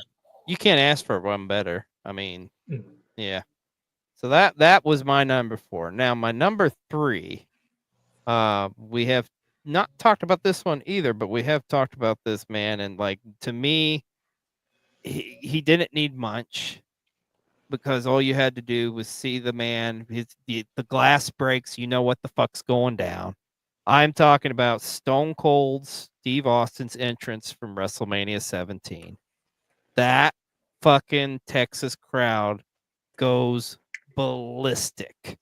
I mean, this is our guy, right? Like everybody loves Stone Cold, but Stone Cold could only hail from one state, and that's the great state of Texas. Am I right, Pat? Absolutely. Yeah, throw them horns up. But like that crowd, and the thing is, like, it didn't matter. We know what went down in that match. Like, it doesn't matter. He could have fucking had a shotgun to Dwayne Johnson's head, and Christy probably would have liked that. And it's still, the fact is, they were going to cheer that man. Like, it just, like, there was no way Austin was going to get booed that night. And that ovation is thunderous. Like, you can just go back. It's peak Attitude Era. It is the peak. I often say WrestleMania 17, and everybody loves the Attitude Era. Everybody, a lot of people hate, whatever. You can say what it was, but still, it's the most talked about era in pro wrestling. You can't deny that, right?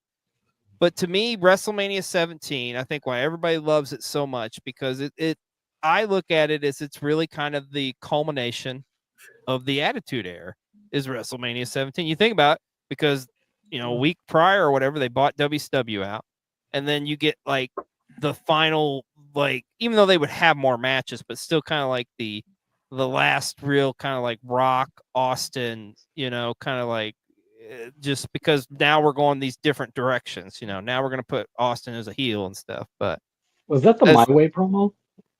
That was My Way. Yeah, buddy. Oh yeah, absolutely. Yeah. That promo, I need one to of the beat best you hype up. packages. Yeah. That's such. Yeah. It's just everything about Austin's, like, or like, if you want to see something like about like why Steve Austin was Steve Austin, just look at that entrance there. You're sold. Mike, what's your number 3? Number 3, WrestleMania 40 and Rhea Ripley. Yes. With Motionless and Mark White. twice. And I will give the exact specific story on why this is so high up on my list. So I have a best friend who listens to Motionless and White and all that type of music. Her name's Brianna, one of my former CNAs when I was in the facility. So the day after that match happened, she called me and she was like, Motionless and White performed at one of your wrestling shows? And I had to be called like, that wasn't just one of my wrestling shows. That was the biggest wrestling show of the year. Do not insult me. Like, she did not care about. She doesn't watch wrestling, doesn't know it. She just saw on their Twitter and their Instagram that they performed.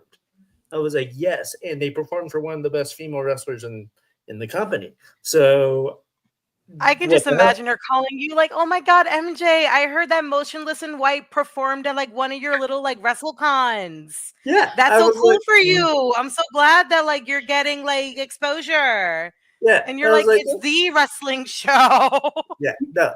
And it's funny because 3 of my best friends in the world listen to that type of music, and it's my friend Brianna, it's Breigh, and it's Husky.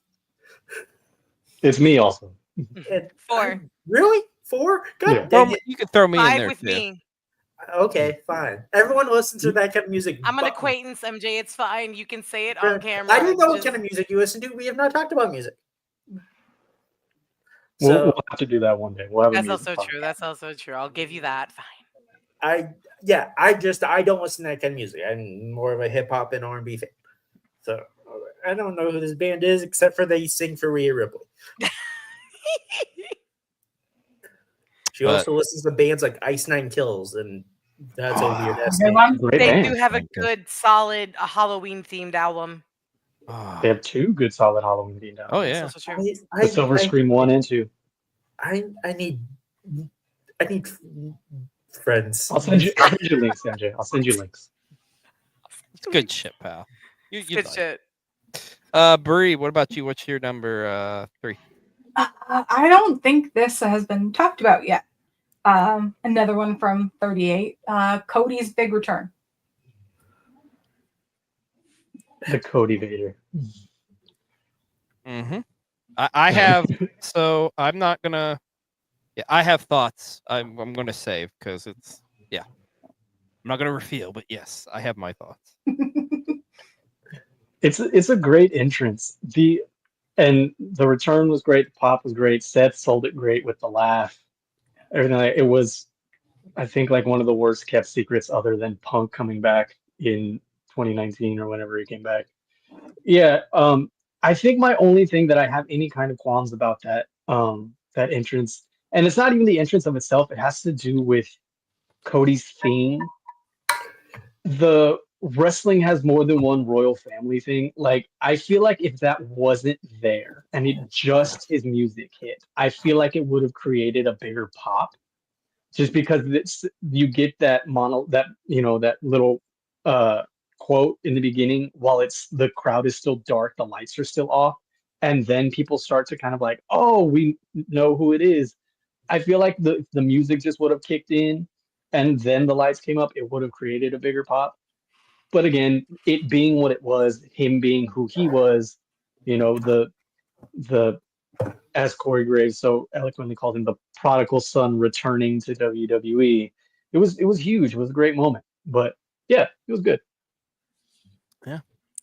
All right, Pat, what's your number 3? My number 3, Breigh had mentioned it earlier. It is HBK at WrestleMania 12. I knew this was coming. Scaling the scenery of the world that was about to be his. Until he lost his smile 6 months later. Yeah, it's fine.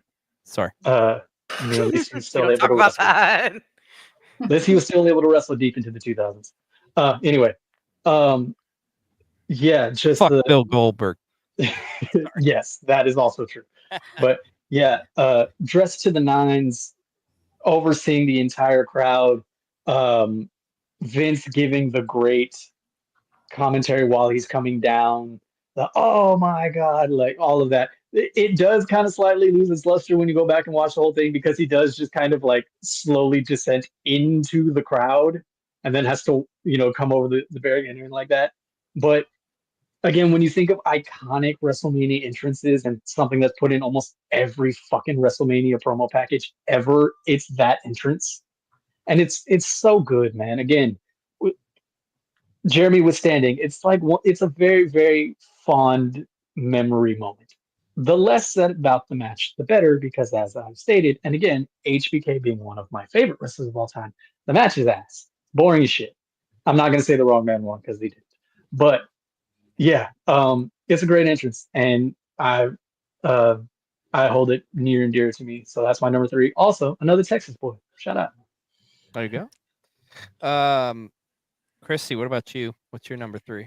All right, so my number 3 has been mentioned before. It's the multiple Cenas at 25, and it's just more for, especially now with hindsight being 2020, kind of the historical reference for it. Very similar to what Patrick just said about the HBK clip of him on the zip line.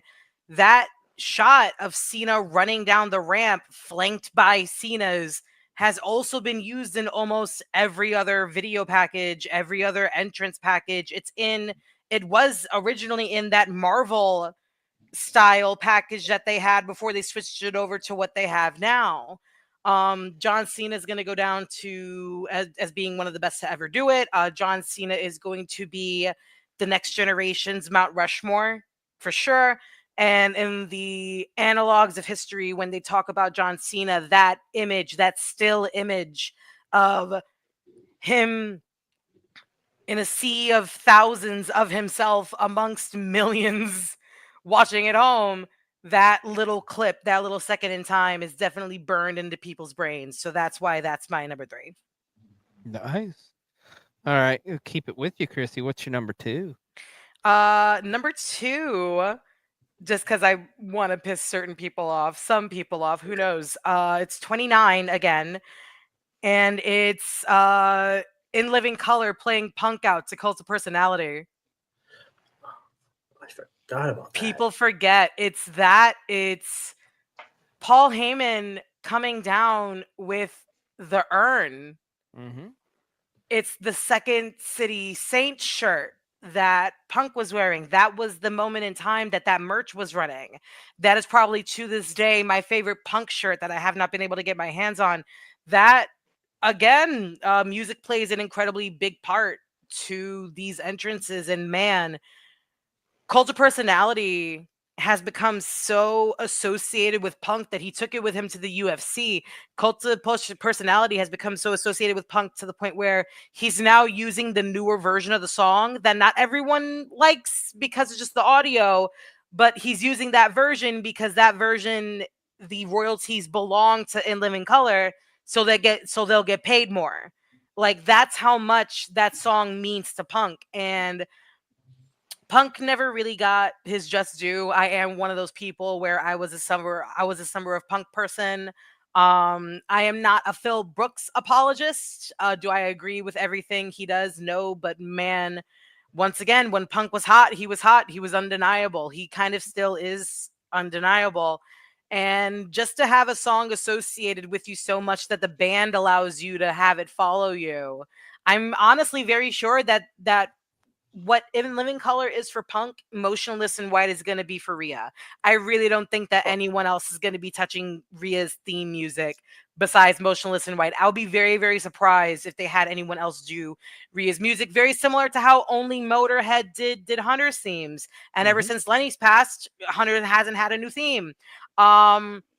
I think they're Kinda still like, using the Edge, POV what's his version name? of Booyaka for Rey Mysterio. Sometimes the artist just gets associated with the wrestler. Mark Henry has 3-6 Mafia.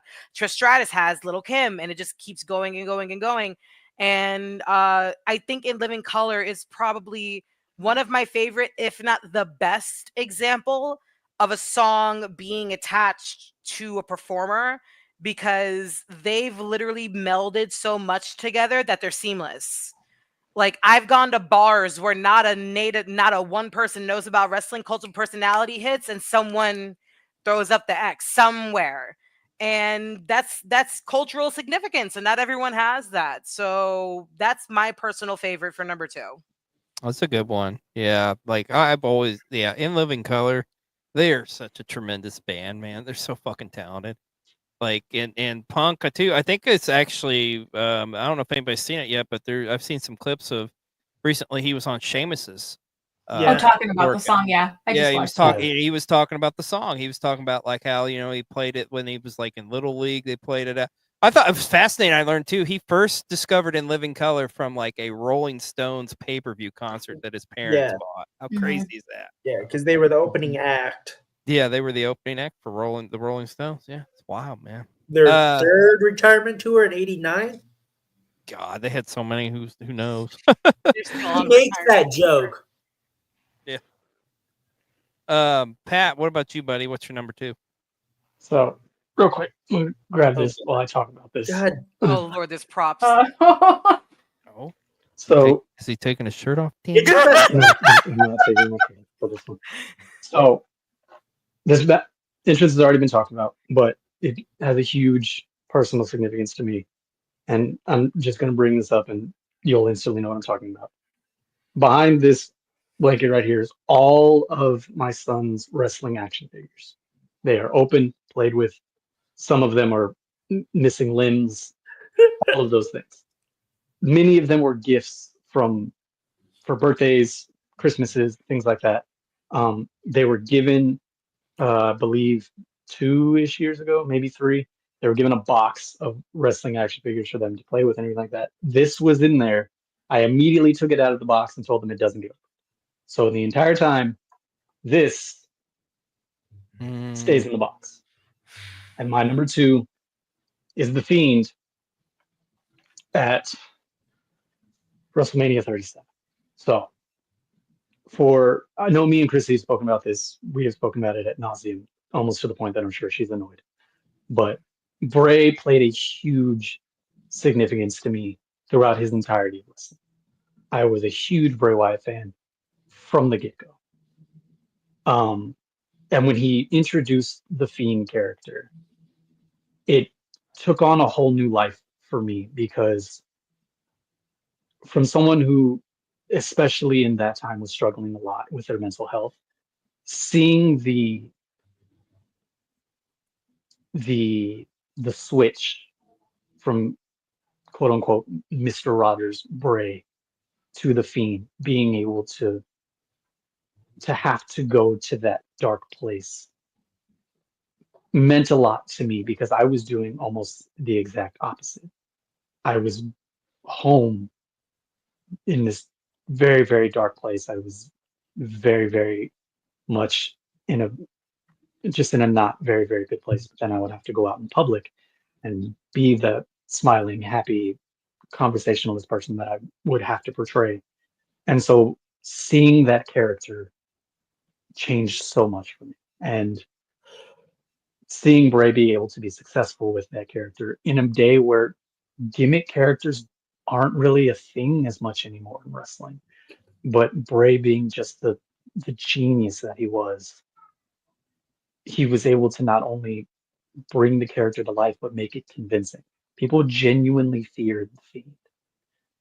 And that entrance, for getting the absolute shaft during the COVID era with the burn thing, and coming back as the burnt Fiend character, and him being off screen for as long as he was. And I understand it was due to certain health issues and things like that. But the entrance, as Chrissy mentioned, walking down the tunnel as the burnt Fiend, and it all kind of melting away, and then him rising from the Jack in the Box, just with the deadpan stare at Randy. Alexa, absolute credit to her part, cranking the Jack in the Box, everything like that. Even the subtlety of when the box opened, the pentagram painted on the inside of the lid, just, for me, it was, yes, he's back. I'm getting my favorite thing in wrestling back. And again, he didn't win. He should have, but he didn't. And I understand wrestling is what it is, and sometimes your favorite wrestler doesn't win. But for me, especially now, with Bray being gone, with Wyndham no longer here with us, it just holds something so near and dear to me, because I resonated so much with Bray, from not only his wrestling gimmicks, but from Wyndham Rotunda himself, and seeing him in interviews and things like that, and hearing stories about how much of a good man he was to other people. Again, that resonates so much, because I am by no means and by no stretch of the imagination the perfect person, but I try to be as good of a person to other people that I can be. And so it being his last Mania, and it being probably his best Mania entrance, it hits so much for me. I frequently go back and watch that entrance just to watch it. It's something that it just, it hits that, that part of your body that you feel. There's no other way to there's no particular feeling. You just feel. And so I love that entrance so much. And I still, anytime he's brought up, I say to this day, I miss Wyndham Rotunda. I miss Bray so much. So for that reason, he is my number 2. That's beautiful, man. Yeah. I couldn't have articulated it better myself, my friend, like on just the impact that Wyndham Rotunda had on all of us. But yeah, the entrance is it's so fucking good. Breigh, what about you? What's your number 2? I'm pretty, yeah, it was mentioned. I picked this as my number 2 because I like this band. I'm just gonna say it. I picked Randy Orton, WrestleMania 24, 2014 with Rev Theory playing his entrance song. Nice. Yep, and that one he didn't have a semen snake follow him to the ring. Just so being the music fan that I am, I love seeing. Yeah. Just real quick before we get on, nobody has Limp Bizkit on their list, right? We're good. We're fine. God damn it, MJ. Oh no! Let's finish the list. Is that your number 2, MJ? We'll talk. Oh Oh shit. dear God. Okay. Oh, Okay. boy. I mean, they are WWE's favorite band in the world, according to Tony Schimmel. So, Okay, I'm sorry. Michael, what is your number 2? I'm curious. Is it what we think it is? 1 minute. Oh, My number 2 is Undertaker at WrestleMania 19. now come on, brother. Undertaker has had some of the greatest entrances in all WrestleMania. And are you gonna tell me your favorite Undertaker entrance is the fucking Crack Limp addicts? Bizkit one? So my number 2, my number 1 are both from the same Mania 19 for Okay. significant reasons. It being in the Northwest Okay. and Safeco Field going crazy for Limp Bizkit.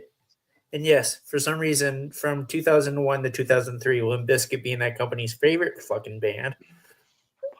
Did I really just make him almost faint that he had to walk off? You did. Pat had to step away. The And fact that you walked off to me is crazy work. I don't have any contacts and my eyes are really dry. I'm sorry. You're good. Yes, it's not his best entrance, but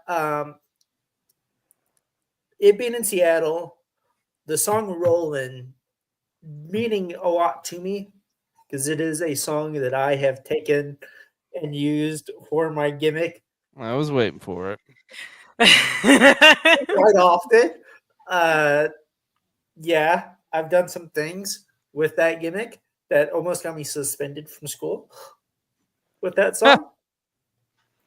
I rolled around my school with that playing on a boombox while underclassmen are trying to study my their. God.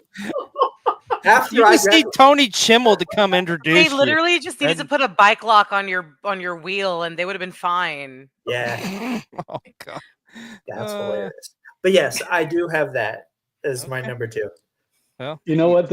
The song gives it a pass because I understand the significance of the song to you. But No, yeah. yes, the entrance is crazy and the match is trash.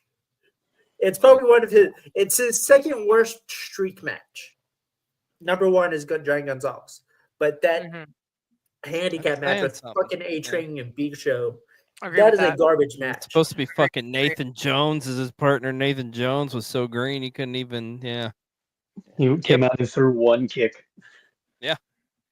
I mean, to be fair, it was a nice looking kick. It was like a spinning roundhouse. It looked pretty nice. Which You is talked crazy that that into he's still that existence, green because Matt. he had been wrestling in Australia for like 3 years before that. So I don't know what they were I think the teaching time him. difference might have made a difference for him. Well, Maybe. I mean, I think it did because then they made an Australian loop and he quit while on the road. He was like, fuck this. But yeah, Deuces. so that's my number 2. That's your number 2. All right. So my number 2 is all about the wrestler themselves. Because you talk about wrestlers with an aura over themselves, with their mere presence. Because this entrance has no music. This entrance has nothing other than the man himself coming out to the ring in front of over 93,000 people. I am talking about Andre the Giant from WrestleMania 3. I mean, just you see it all the time in highlights and stuff. Just like you just look at it and you're just like, I mean, Andre is one of those few wrestlers who's transcended pro wrestling into pop culture. People know who the fuck Andre the Giant is. Like, if you see a picture of Andre the Giant, you know who it is. Like, he literally is the personification of a larger than life character. And I never watched that match. I forgot it doesn't have no music. Yeah, there's no music. Literally no just- music. It's just Bob Uecker introducing Andre the Giant to the Pontiac Silverdome. R.I.P. Barb Uecker. Yeah. RIP. Yep. From Grenoble, the French Alps, weighing 520 pounds. Andre the Giant. With his Bobby manager, the Brain Heenan. Bobby the Brain Heenan. Yes. Yeah. Yeah. Fans are throwing trash at Trash him. at him. Yeah. Just Andre just looking just like chill as fuck, you know, like, huh?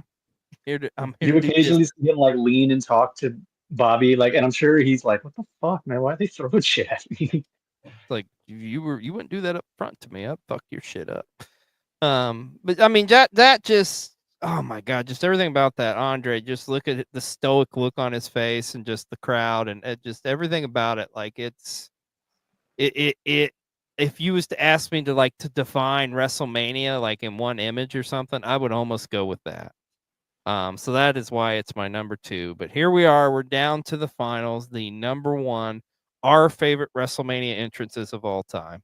And once again, this is our list. You know, I'm not necessarily saying this is the greatest list, but this was my favorite.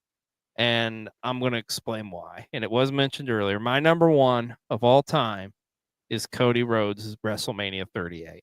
Now, let me explain why. Because, I mean, yes, we all kind of thought, okay, this is going to be Cody. That's going to be the mystery opponent for Seth. But I remember at the time, though, too, it's like, is Cody really going to make the jump? Because you got to keep in mind, folks, at this time frame, like AEW is still kind of like, it's still in the honeymoon phase. Everybody loves AEW, you know? It's like what wrestling fans, like WWE isn't quite out of the shithouse just yet. So it was like, could he do it? Could Cody really do it? Could one of the EVPs really jump ship to the W? It was still kind of like, I don't know if it's going to happen, you know?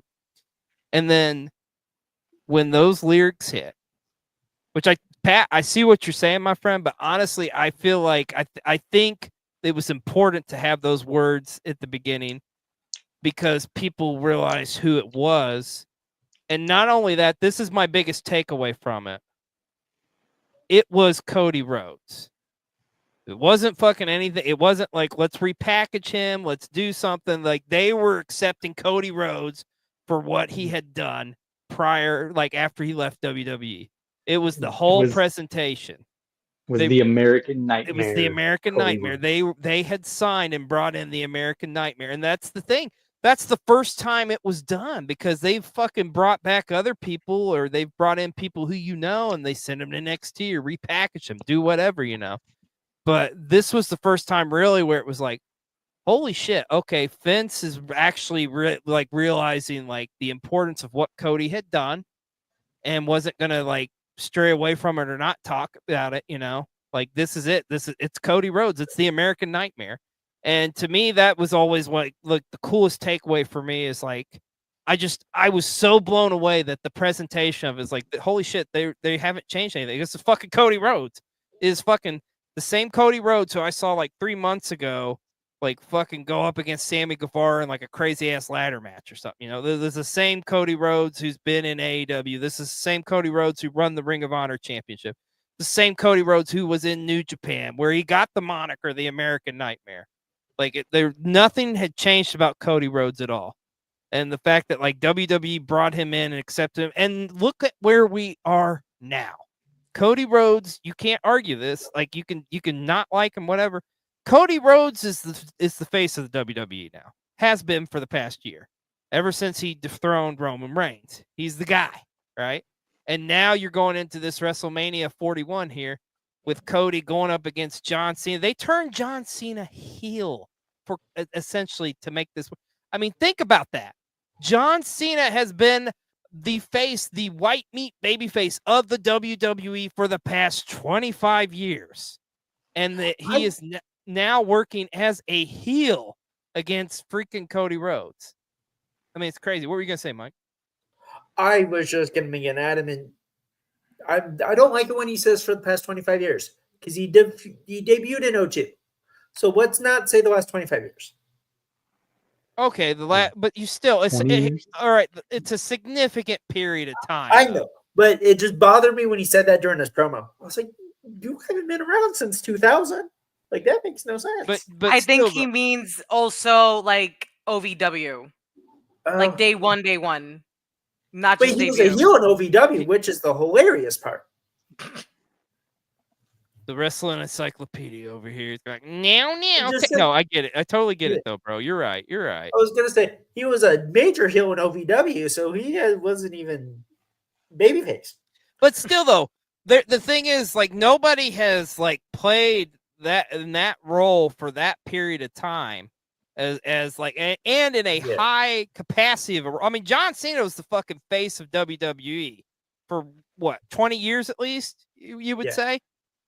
I mean, the fact that like, and it's like he's going against Cody, and it's like they've turned his persona now, this different direction they're going, and it's like Cody's the guy, whether nobody wants to admit it or not. Cody's the guy. But like I say, the same guy that is there now, that is the face of the WWE. This is still the same American Nightmare. Nothing's changed about him. I mean, he's still done. Cody has been. And I think that's another thing that's so appealing, and why while some people love Cody so much, is like, I mean, this is the same Cody Rhodes we saw years ago. You know, nothing's really changed other than he's in the WWE now. But to me, like, just the significance of, and it was a cool fucking entrance too. You know, you got the pyro, you hear the music, the crowd pops, the fucking like he comes up the Cody fader. You know. Just everything about it. And you can tell, and here's the thing too, what I loved about it too. You can look on Cody's face and you can see like how it's this full circle, like fucking, yeah, I'm back. This is where I belong. This is what I was meant to do. This is where I was meant to be. This is where my legacy is going to be cemented. Like you could just tell, like just the look on his face, just like, you know, this one's for you, Pops. You know, this is where I'm supposed to be. So to me, that's why Cody's entrance at 38 is my number one of all time. All right, Mike. What about you? What's your number one? I did tease that it was going to be at the same Mania as my number two. It's the original Last Call for Stone Cold Steve Austin. It's not really a significant entrance because he doesn't do the extravagant stuff, but it's the vest that says one more round, or that has the acronym OMR. It's the look on his face of like, I'm done. And he's going out against his best friend and biggest rival in the company on the biggest stage of them all. And it's it's even the exit when they're in the ring talking to each other. Oh yeah, that exchange at the end. Oh my gosh, yeah. Mm-hmm. Stone Cold talked about that he says he thinks it's funny that Rock gets the pin and Rock leans over to him and just says, "Thank you for everything. I love you." I mean, Stone Cold said, "I love you too." And it's two grown ass badass men telling each other that they loved each other in the ring, and he's like, "But we do love each other. We came up together. We've been doing this together." So yeah, it's a great entrance. And ironically, just like Pat, Eddie and Steve Austin are number 1 and 2 for me. Yeah.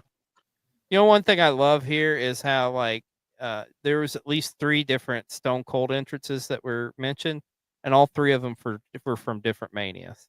I mean, just and the thing is too, Stone Cold never had any pomp and circumstance or anything, you know. Like it was fucking Stone Cold. It was Stone Cold Steve Austin, you know.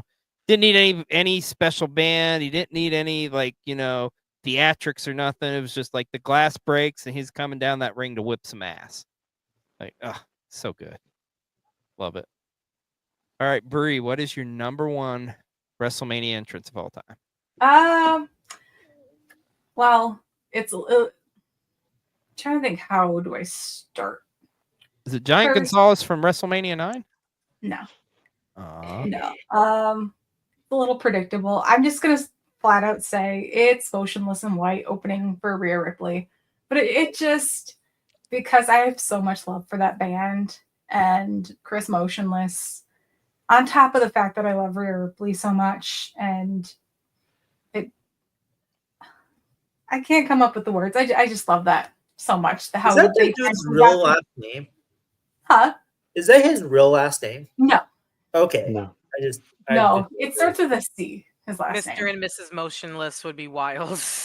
That's why I was like, that is crazy. It's so crazy to me because they really do look alike. Like they look like brother and sister. Oh yeah. I just love it so much that they finally got to meet and like on that stage together. It was just perfect for me. His last name is Sorelli. Sorelli? Oh, he's Italian as fuck. Okay. I can remember the lead up into that. I remember in our group chats, Breigh, you was always been. I was freaking out. You were so like you We were did so a- hyped. It was awesome. We Watch streamed it. along. Yeah. And she Yeah, freaked the and I fuck was out. I was headbanging. Yeah. I had to ask her when she came off of paw or off of you, your neck okay? she went hard with the headbang, her and Husky. Hey, And I was just like, fucking my friends are doing. Motionless does that for me. Has that effect, brother? Yeah. I love Yeah, Motionless in White as well. yeah, Anytime I hear Masterpiece, I'm just like, I nope, think let's just literally- listen to this whole song. I think that was on all of our lists, honestly. And that just was last year. If that shows you the power of that, like, oh, it's so good. All right, Pat, what is your number one WrestleMania entrance of all time? So I don't know if this counts as cheating, but it's technically 2. God damn. But it's for Automatically, the same yes. match. But it's for the same match. So my number one is both Shawn Michaels and Undertaker's entrances at WrestleMania 25. I see what you did there. Shawn Michaels descending from above in the all-white, quote-unquote, Undertaker cosplay, the harmonic choir, everything, the aura of light behind him, arms abridged, everything lowering himself to the ring. And then in exact contrast, Undertaker slowly rising from underneath. It's the aspect of dark versus light, heaven versus hell, and the as you mentioned earlier, the camera work, the way that Undertaker just rises just in front of the camera, that you just catch the head tilt. It's so good, man. And that being the match that it was, people argue back and forth about whether 25 or 26, which was the better match. I'm not here to get into that. But those two entrances, those two characters, I'm sure there had to have been a conversation. Like, hey, I think I want to do this. Oh, okay, I'm going to do this. Because not only have they come up years before doing everything together, they're good friends. Again, shout out both Texas boys. I'm sure there was a conversation held and had. But both of those entrances together, one right after the other, it's such an interesting visual. Like, as Christy said earlier, I don't know how anybody can say that wrestling is in some form of cinema, some form of theater, anything like that. Because if you just watched that, if you were to take away the fans, the screens, everything like that, if you were watching fucking anime and a character descended from the clouds to a fighting arena and then his opponent rose from underneath the ground in flames and smoke, you would think that was incredible. And that's exactly what it was in a wrestling aspect. It just looked incredible. And Undertaker being the dark character that he was, Shawn, of course, the second half of his career on getting saved and finding Jesus and all of that stuff, it played into his character as well. Taking notes from Taker wearing the white trench coat and the white hat. It's just so good. And it's one of those things that I just go back and watch constantly. And that's the one I sit back and also watch the match of, because the match is incredible as well.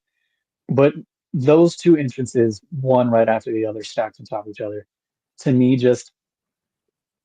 it not only embodies making the characters larger than life and look incredible, it made the rivalry larger than life for me. It made it seem like this is, be all end all, the finality of this feud. It wasn't, but it made it feel that way.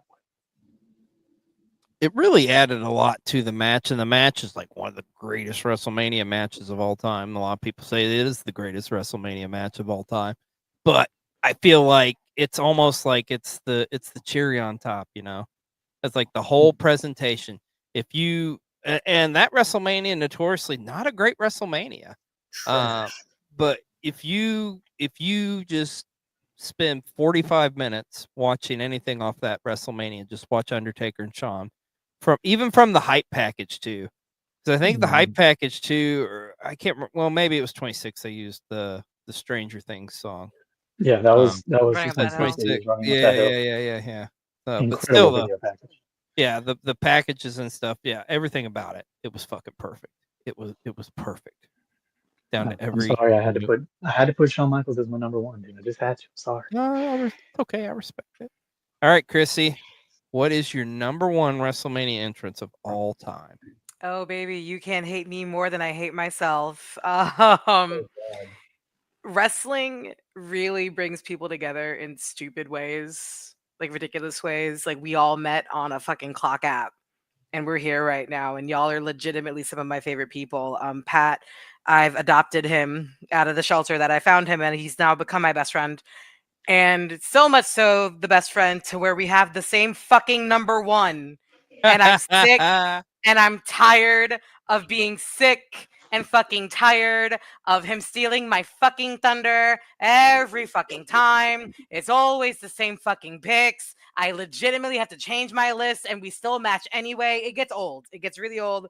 But I think it just goes to show that, like, that's just like, it goes back to being undeniable. It goes back to being undeniable. And yes, the zip line shot is a classic, but I really do feel like, and I think Pat put it really, really well as to why it's underrated, why that shot of him descending from the heavens in the white and in the white trench coat and the white hat, which was such a smart fucking move. Such a smart move. A lot of people don't realize how much a color swap on a palette on gear can make a difference. Johnny Gargano's gear is the same cut every time. He's going to give it to you every time. He's going to give you a vest. He's going to give you kick pads. He's going to give you trunks. But it's the color theme, the color scheme, the theming of it all that makes each one of them special. And that white trench coat on Shawn Michaels at 25 is such a special gear. Like if they ever make a Wrestling Hall of Fame, that set of gear is definitely gonna be on display. It's been said, the match is probably considered one of the best matches, definitely one of Taker and Shawn's better matches in their entire career. And yeah, wrestling's magical. Wrestling can be religious. Wrestling can be anything. And apparently, at the end of the day, Shawn Michaels is literally God. So that's why he's my number one. Also, if they ever make a ringside collectibles figure of Shawn in the gear, like if they make a 2-pack with Taker, take all of my money because I'm buying it. I don't care. Oh, I bet they're gonna do it at some We're point. already broke. We already have to get the Better Than You Bebe set. I think there is a SummerSlam set with Hunter and Shawn. Oh, there Both of is. them in the That tank came top? out this year. Yeah, with the fucking, what is it?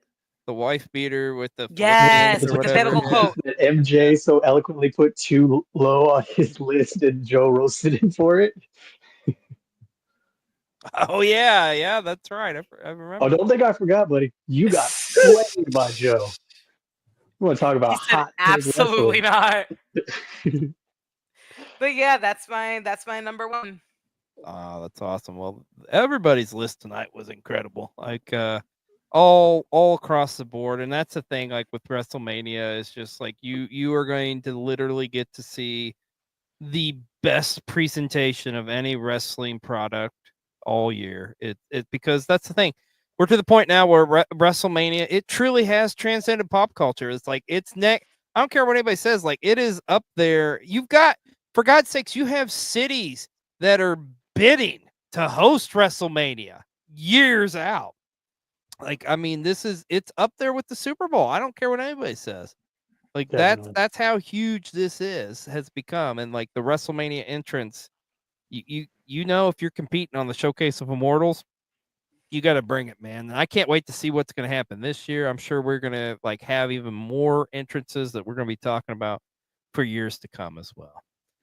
But It's been an awesome night here on Learning the Ropes. It's been great talking about some of the great WrestleMania entrances. But as always, when we end our show, we got to do it with one last Plug-a-Palooza. Chrissy, please tell us where we can find you. All right, babies. My name is Christy Tina across all social media platforms. Please make sure that you check me out on TikTok and on Instagram. Please make sure that you follow the Lejos Familia podcast page on IG, where Pat and I will eventually have our show up. Construction is heavy, let me tell you, but the quality will be worth it. And yeah, thank you guys so much for having us on. It is always a blast, and I love you guys to death. Oh, we love you. Pat, my friend, tell us where we can find you. You can find me in Jeremy's basement. No, I'm just kidding.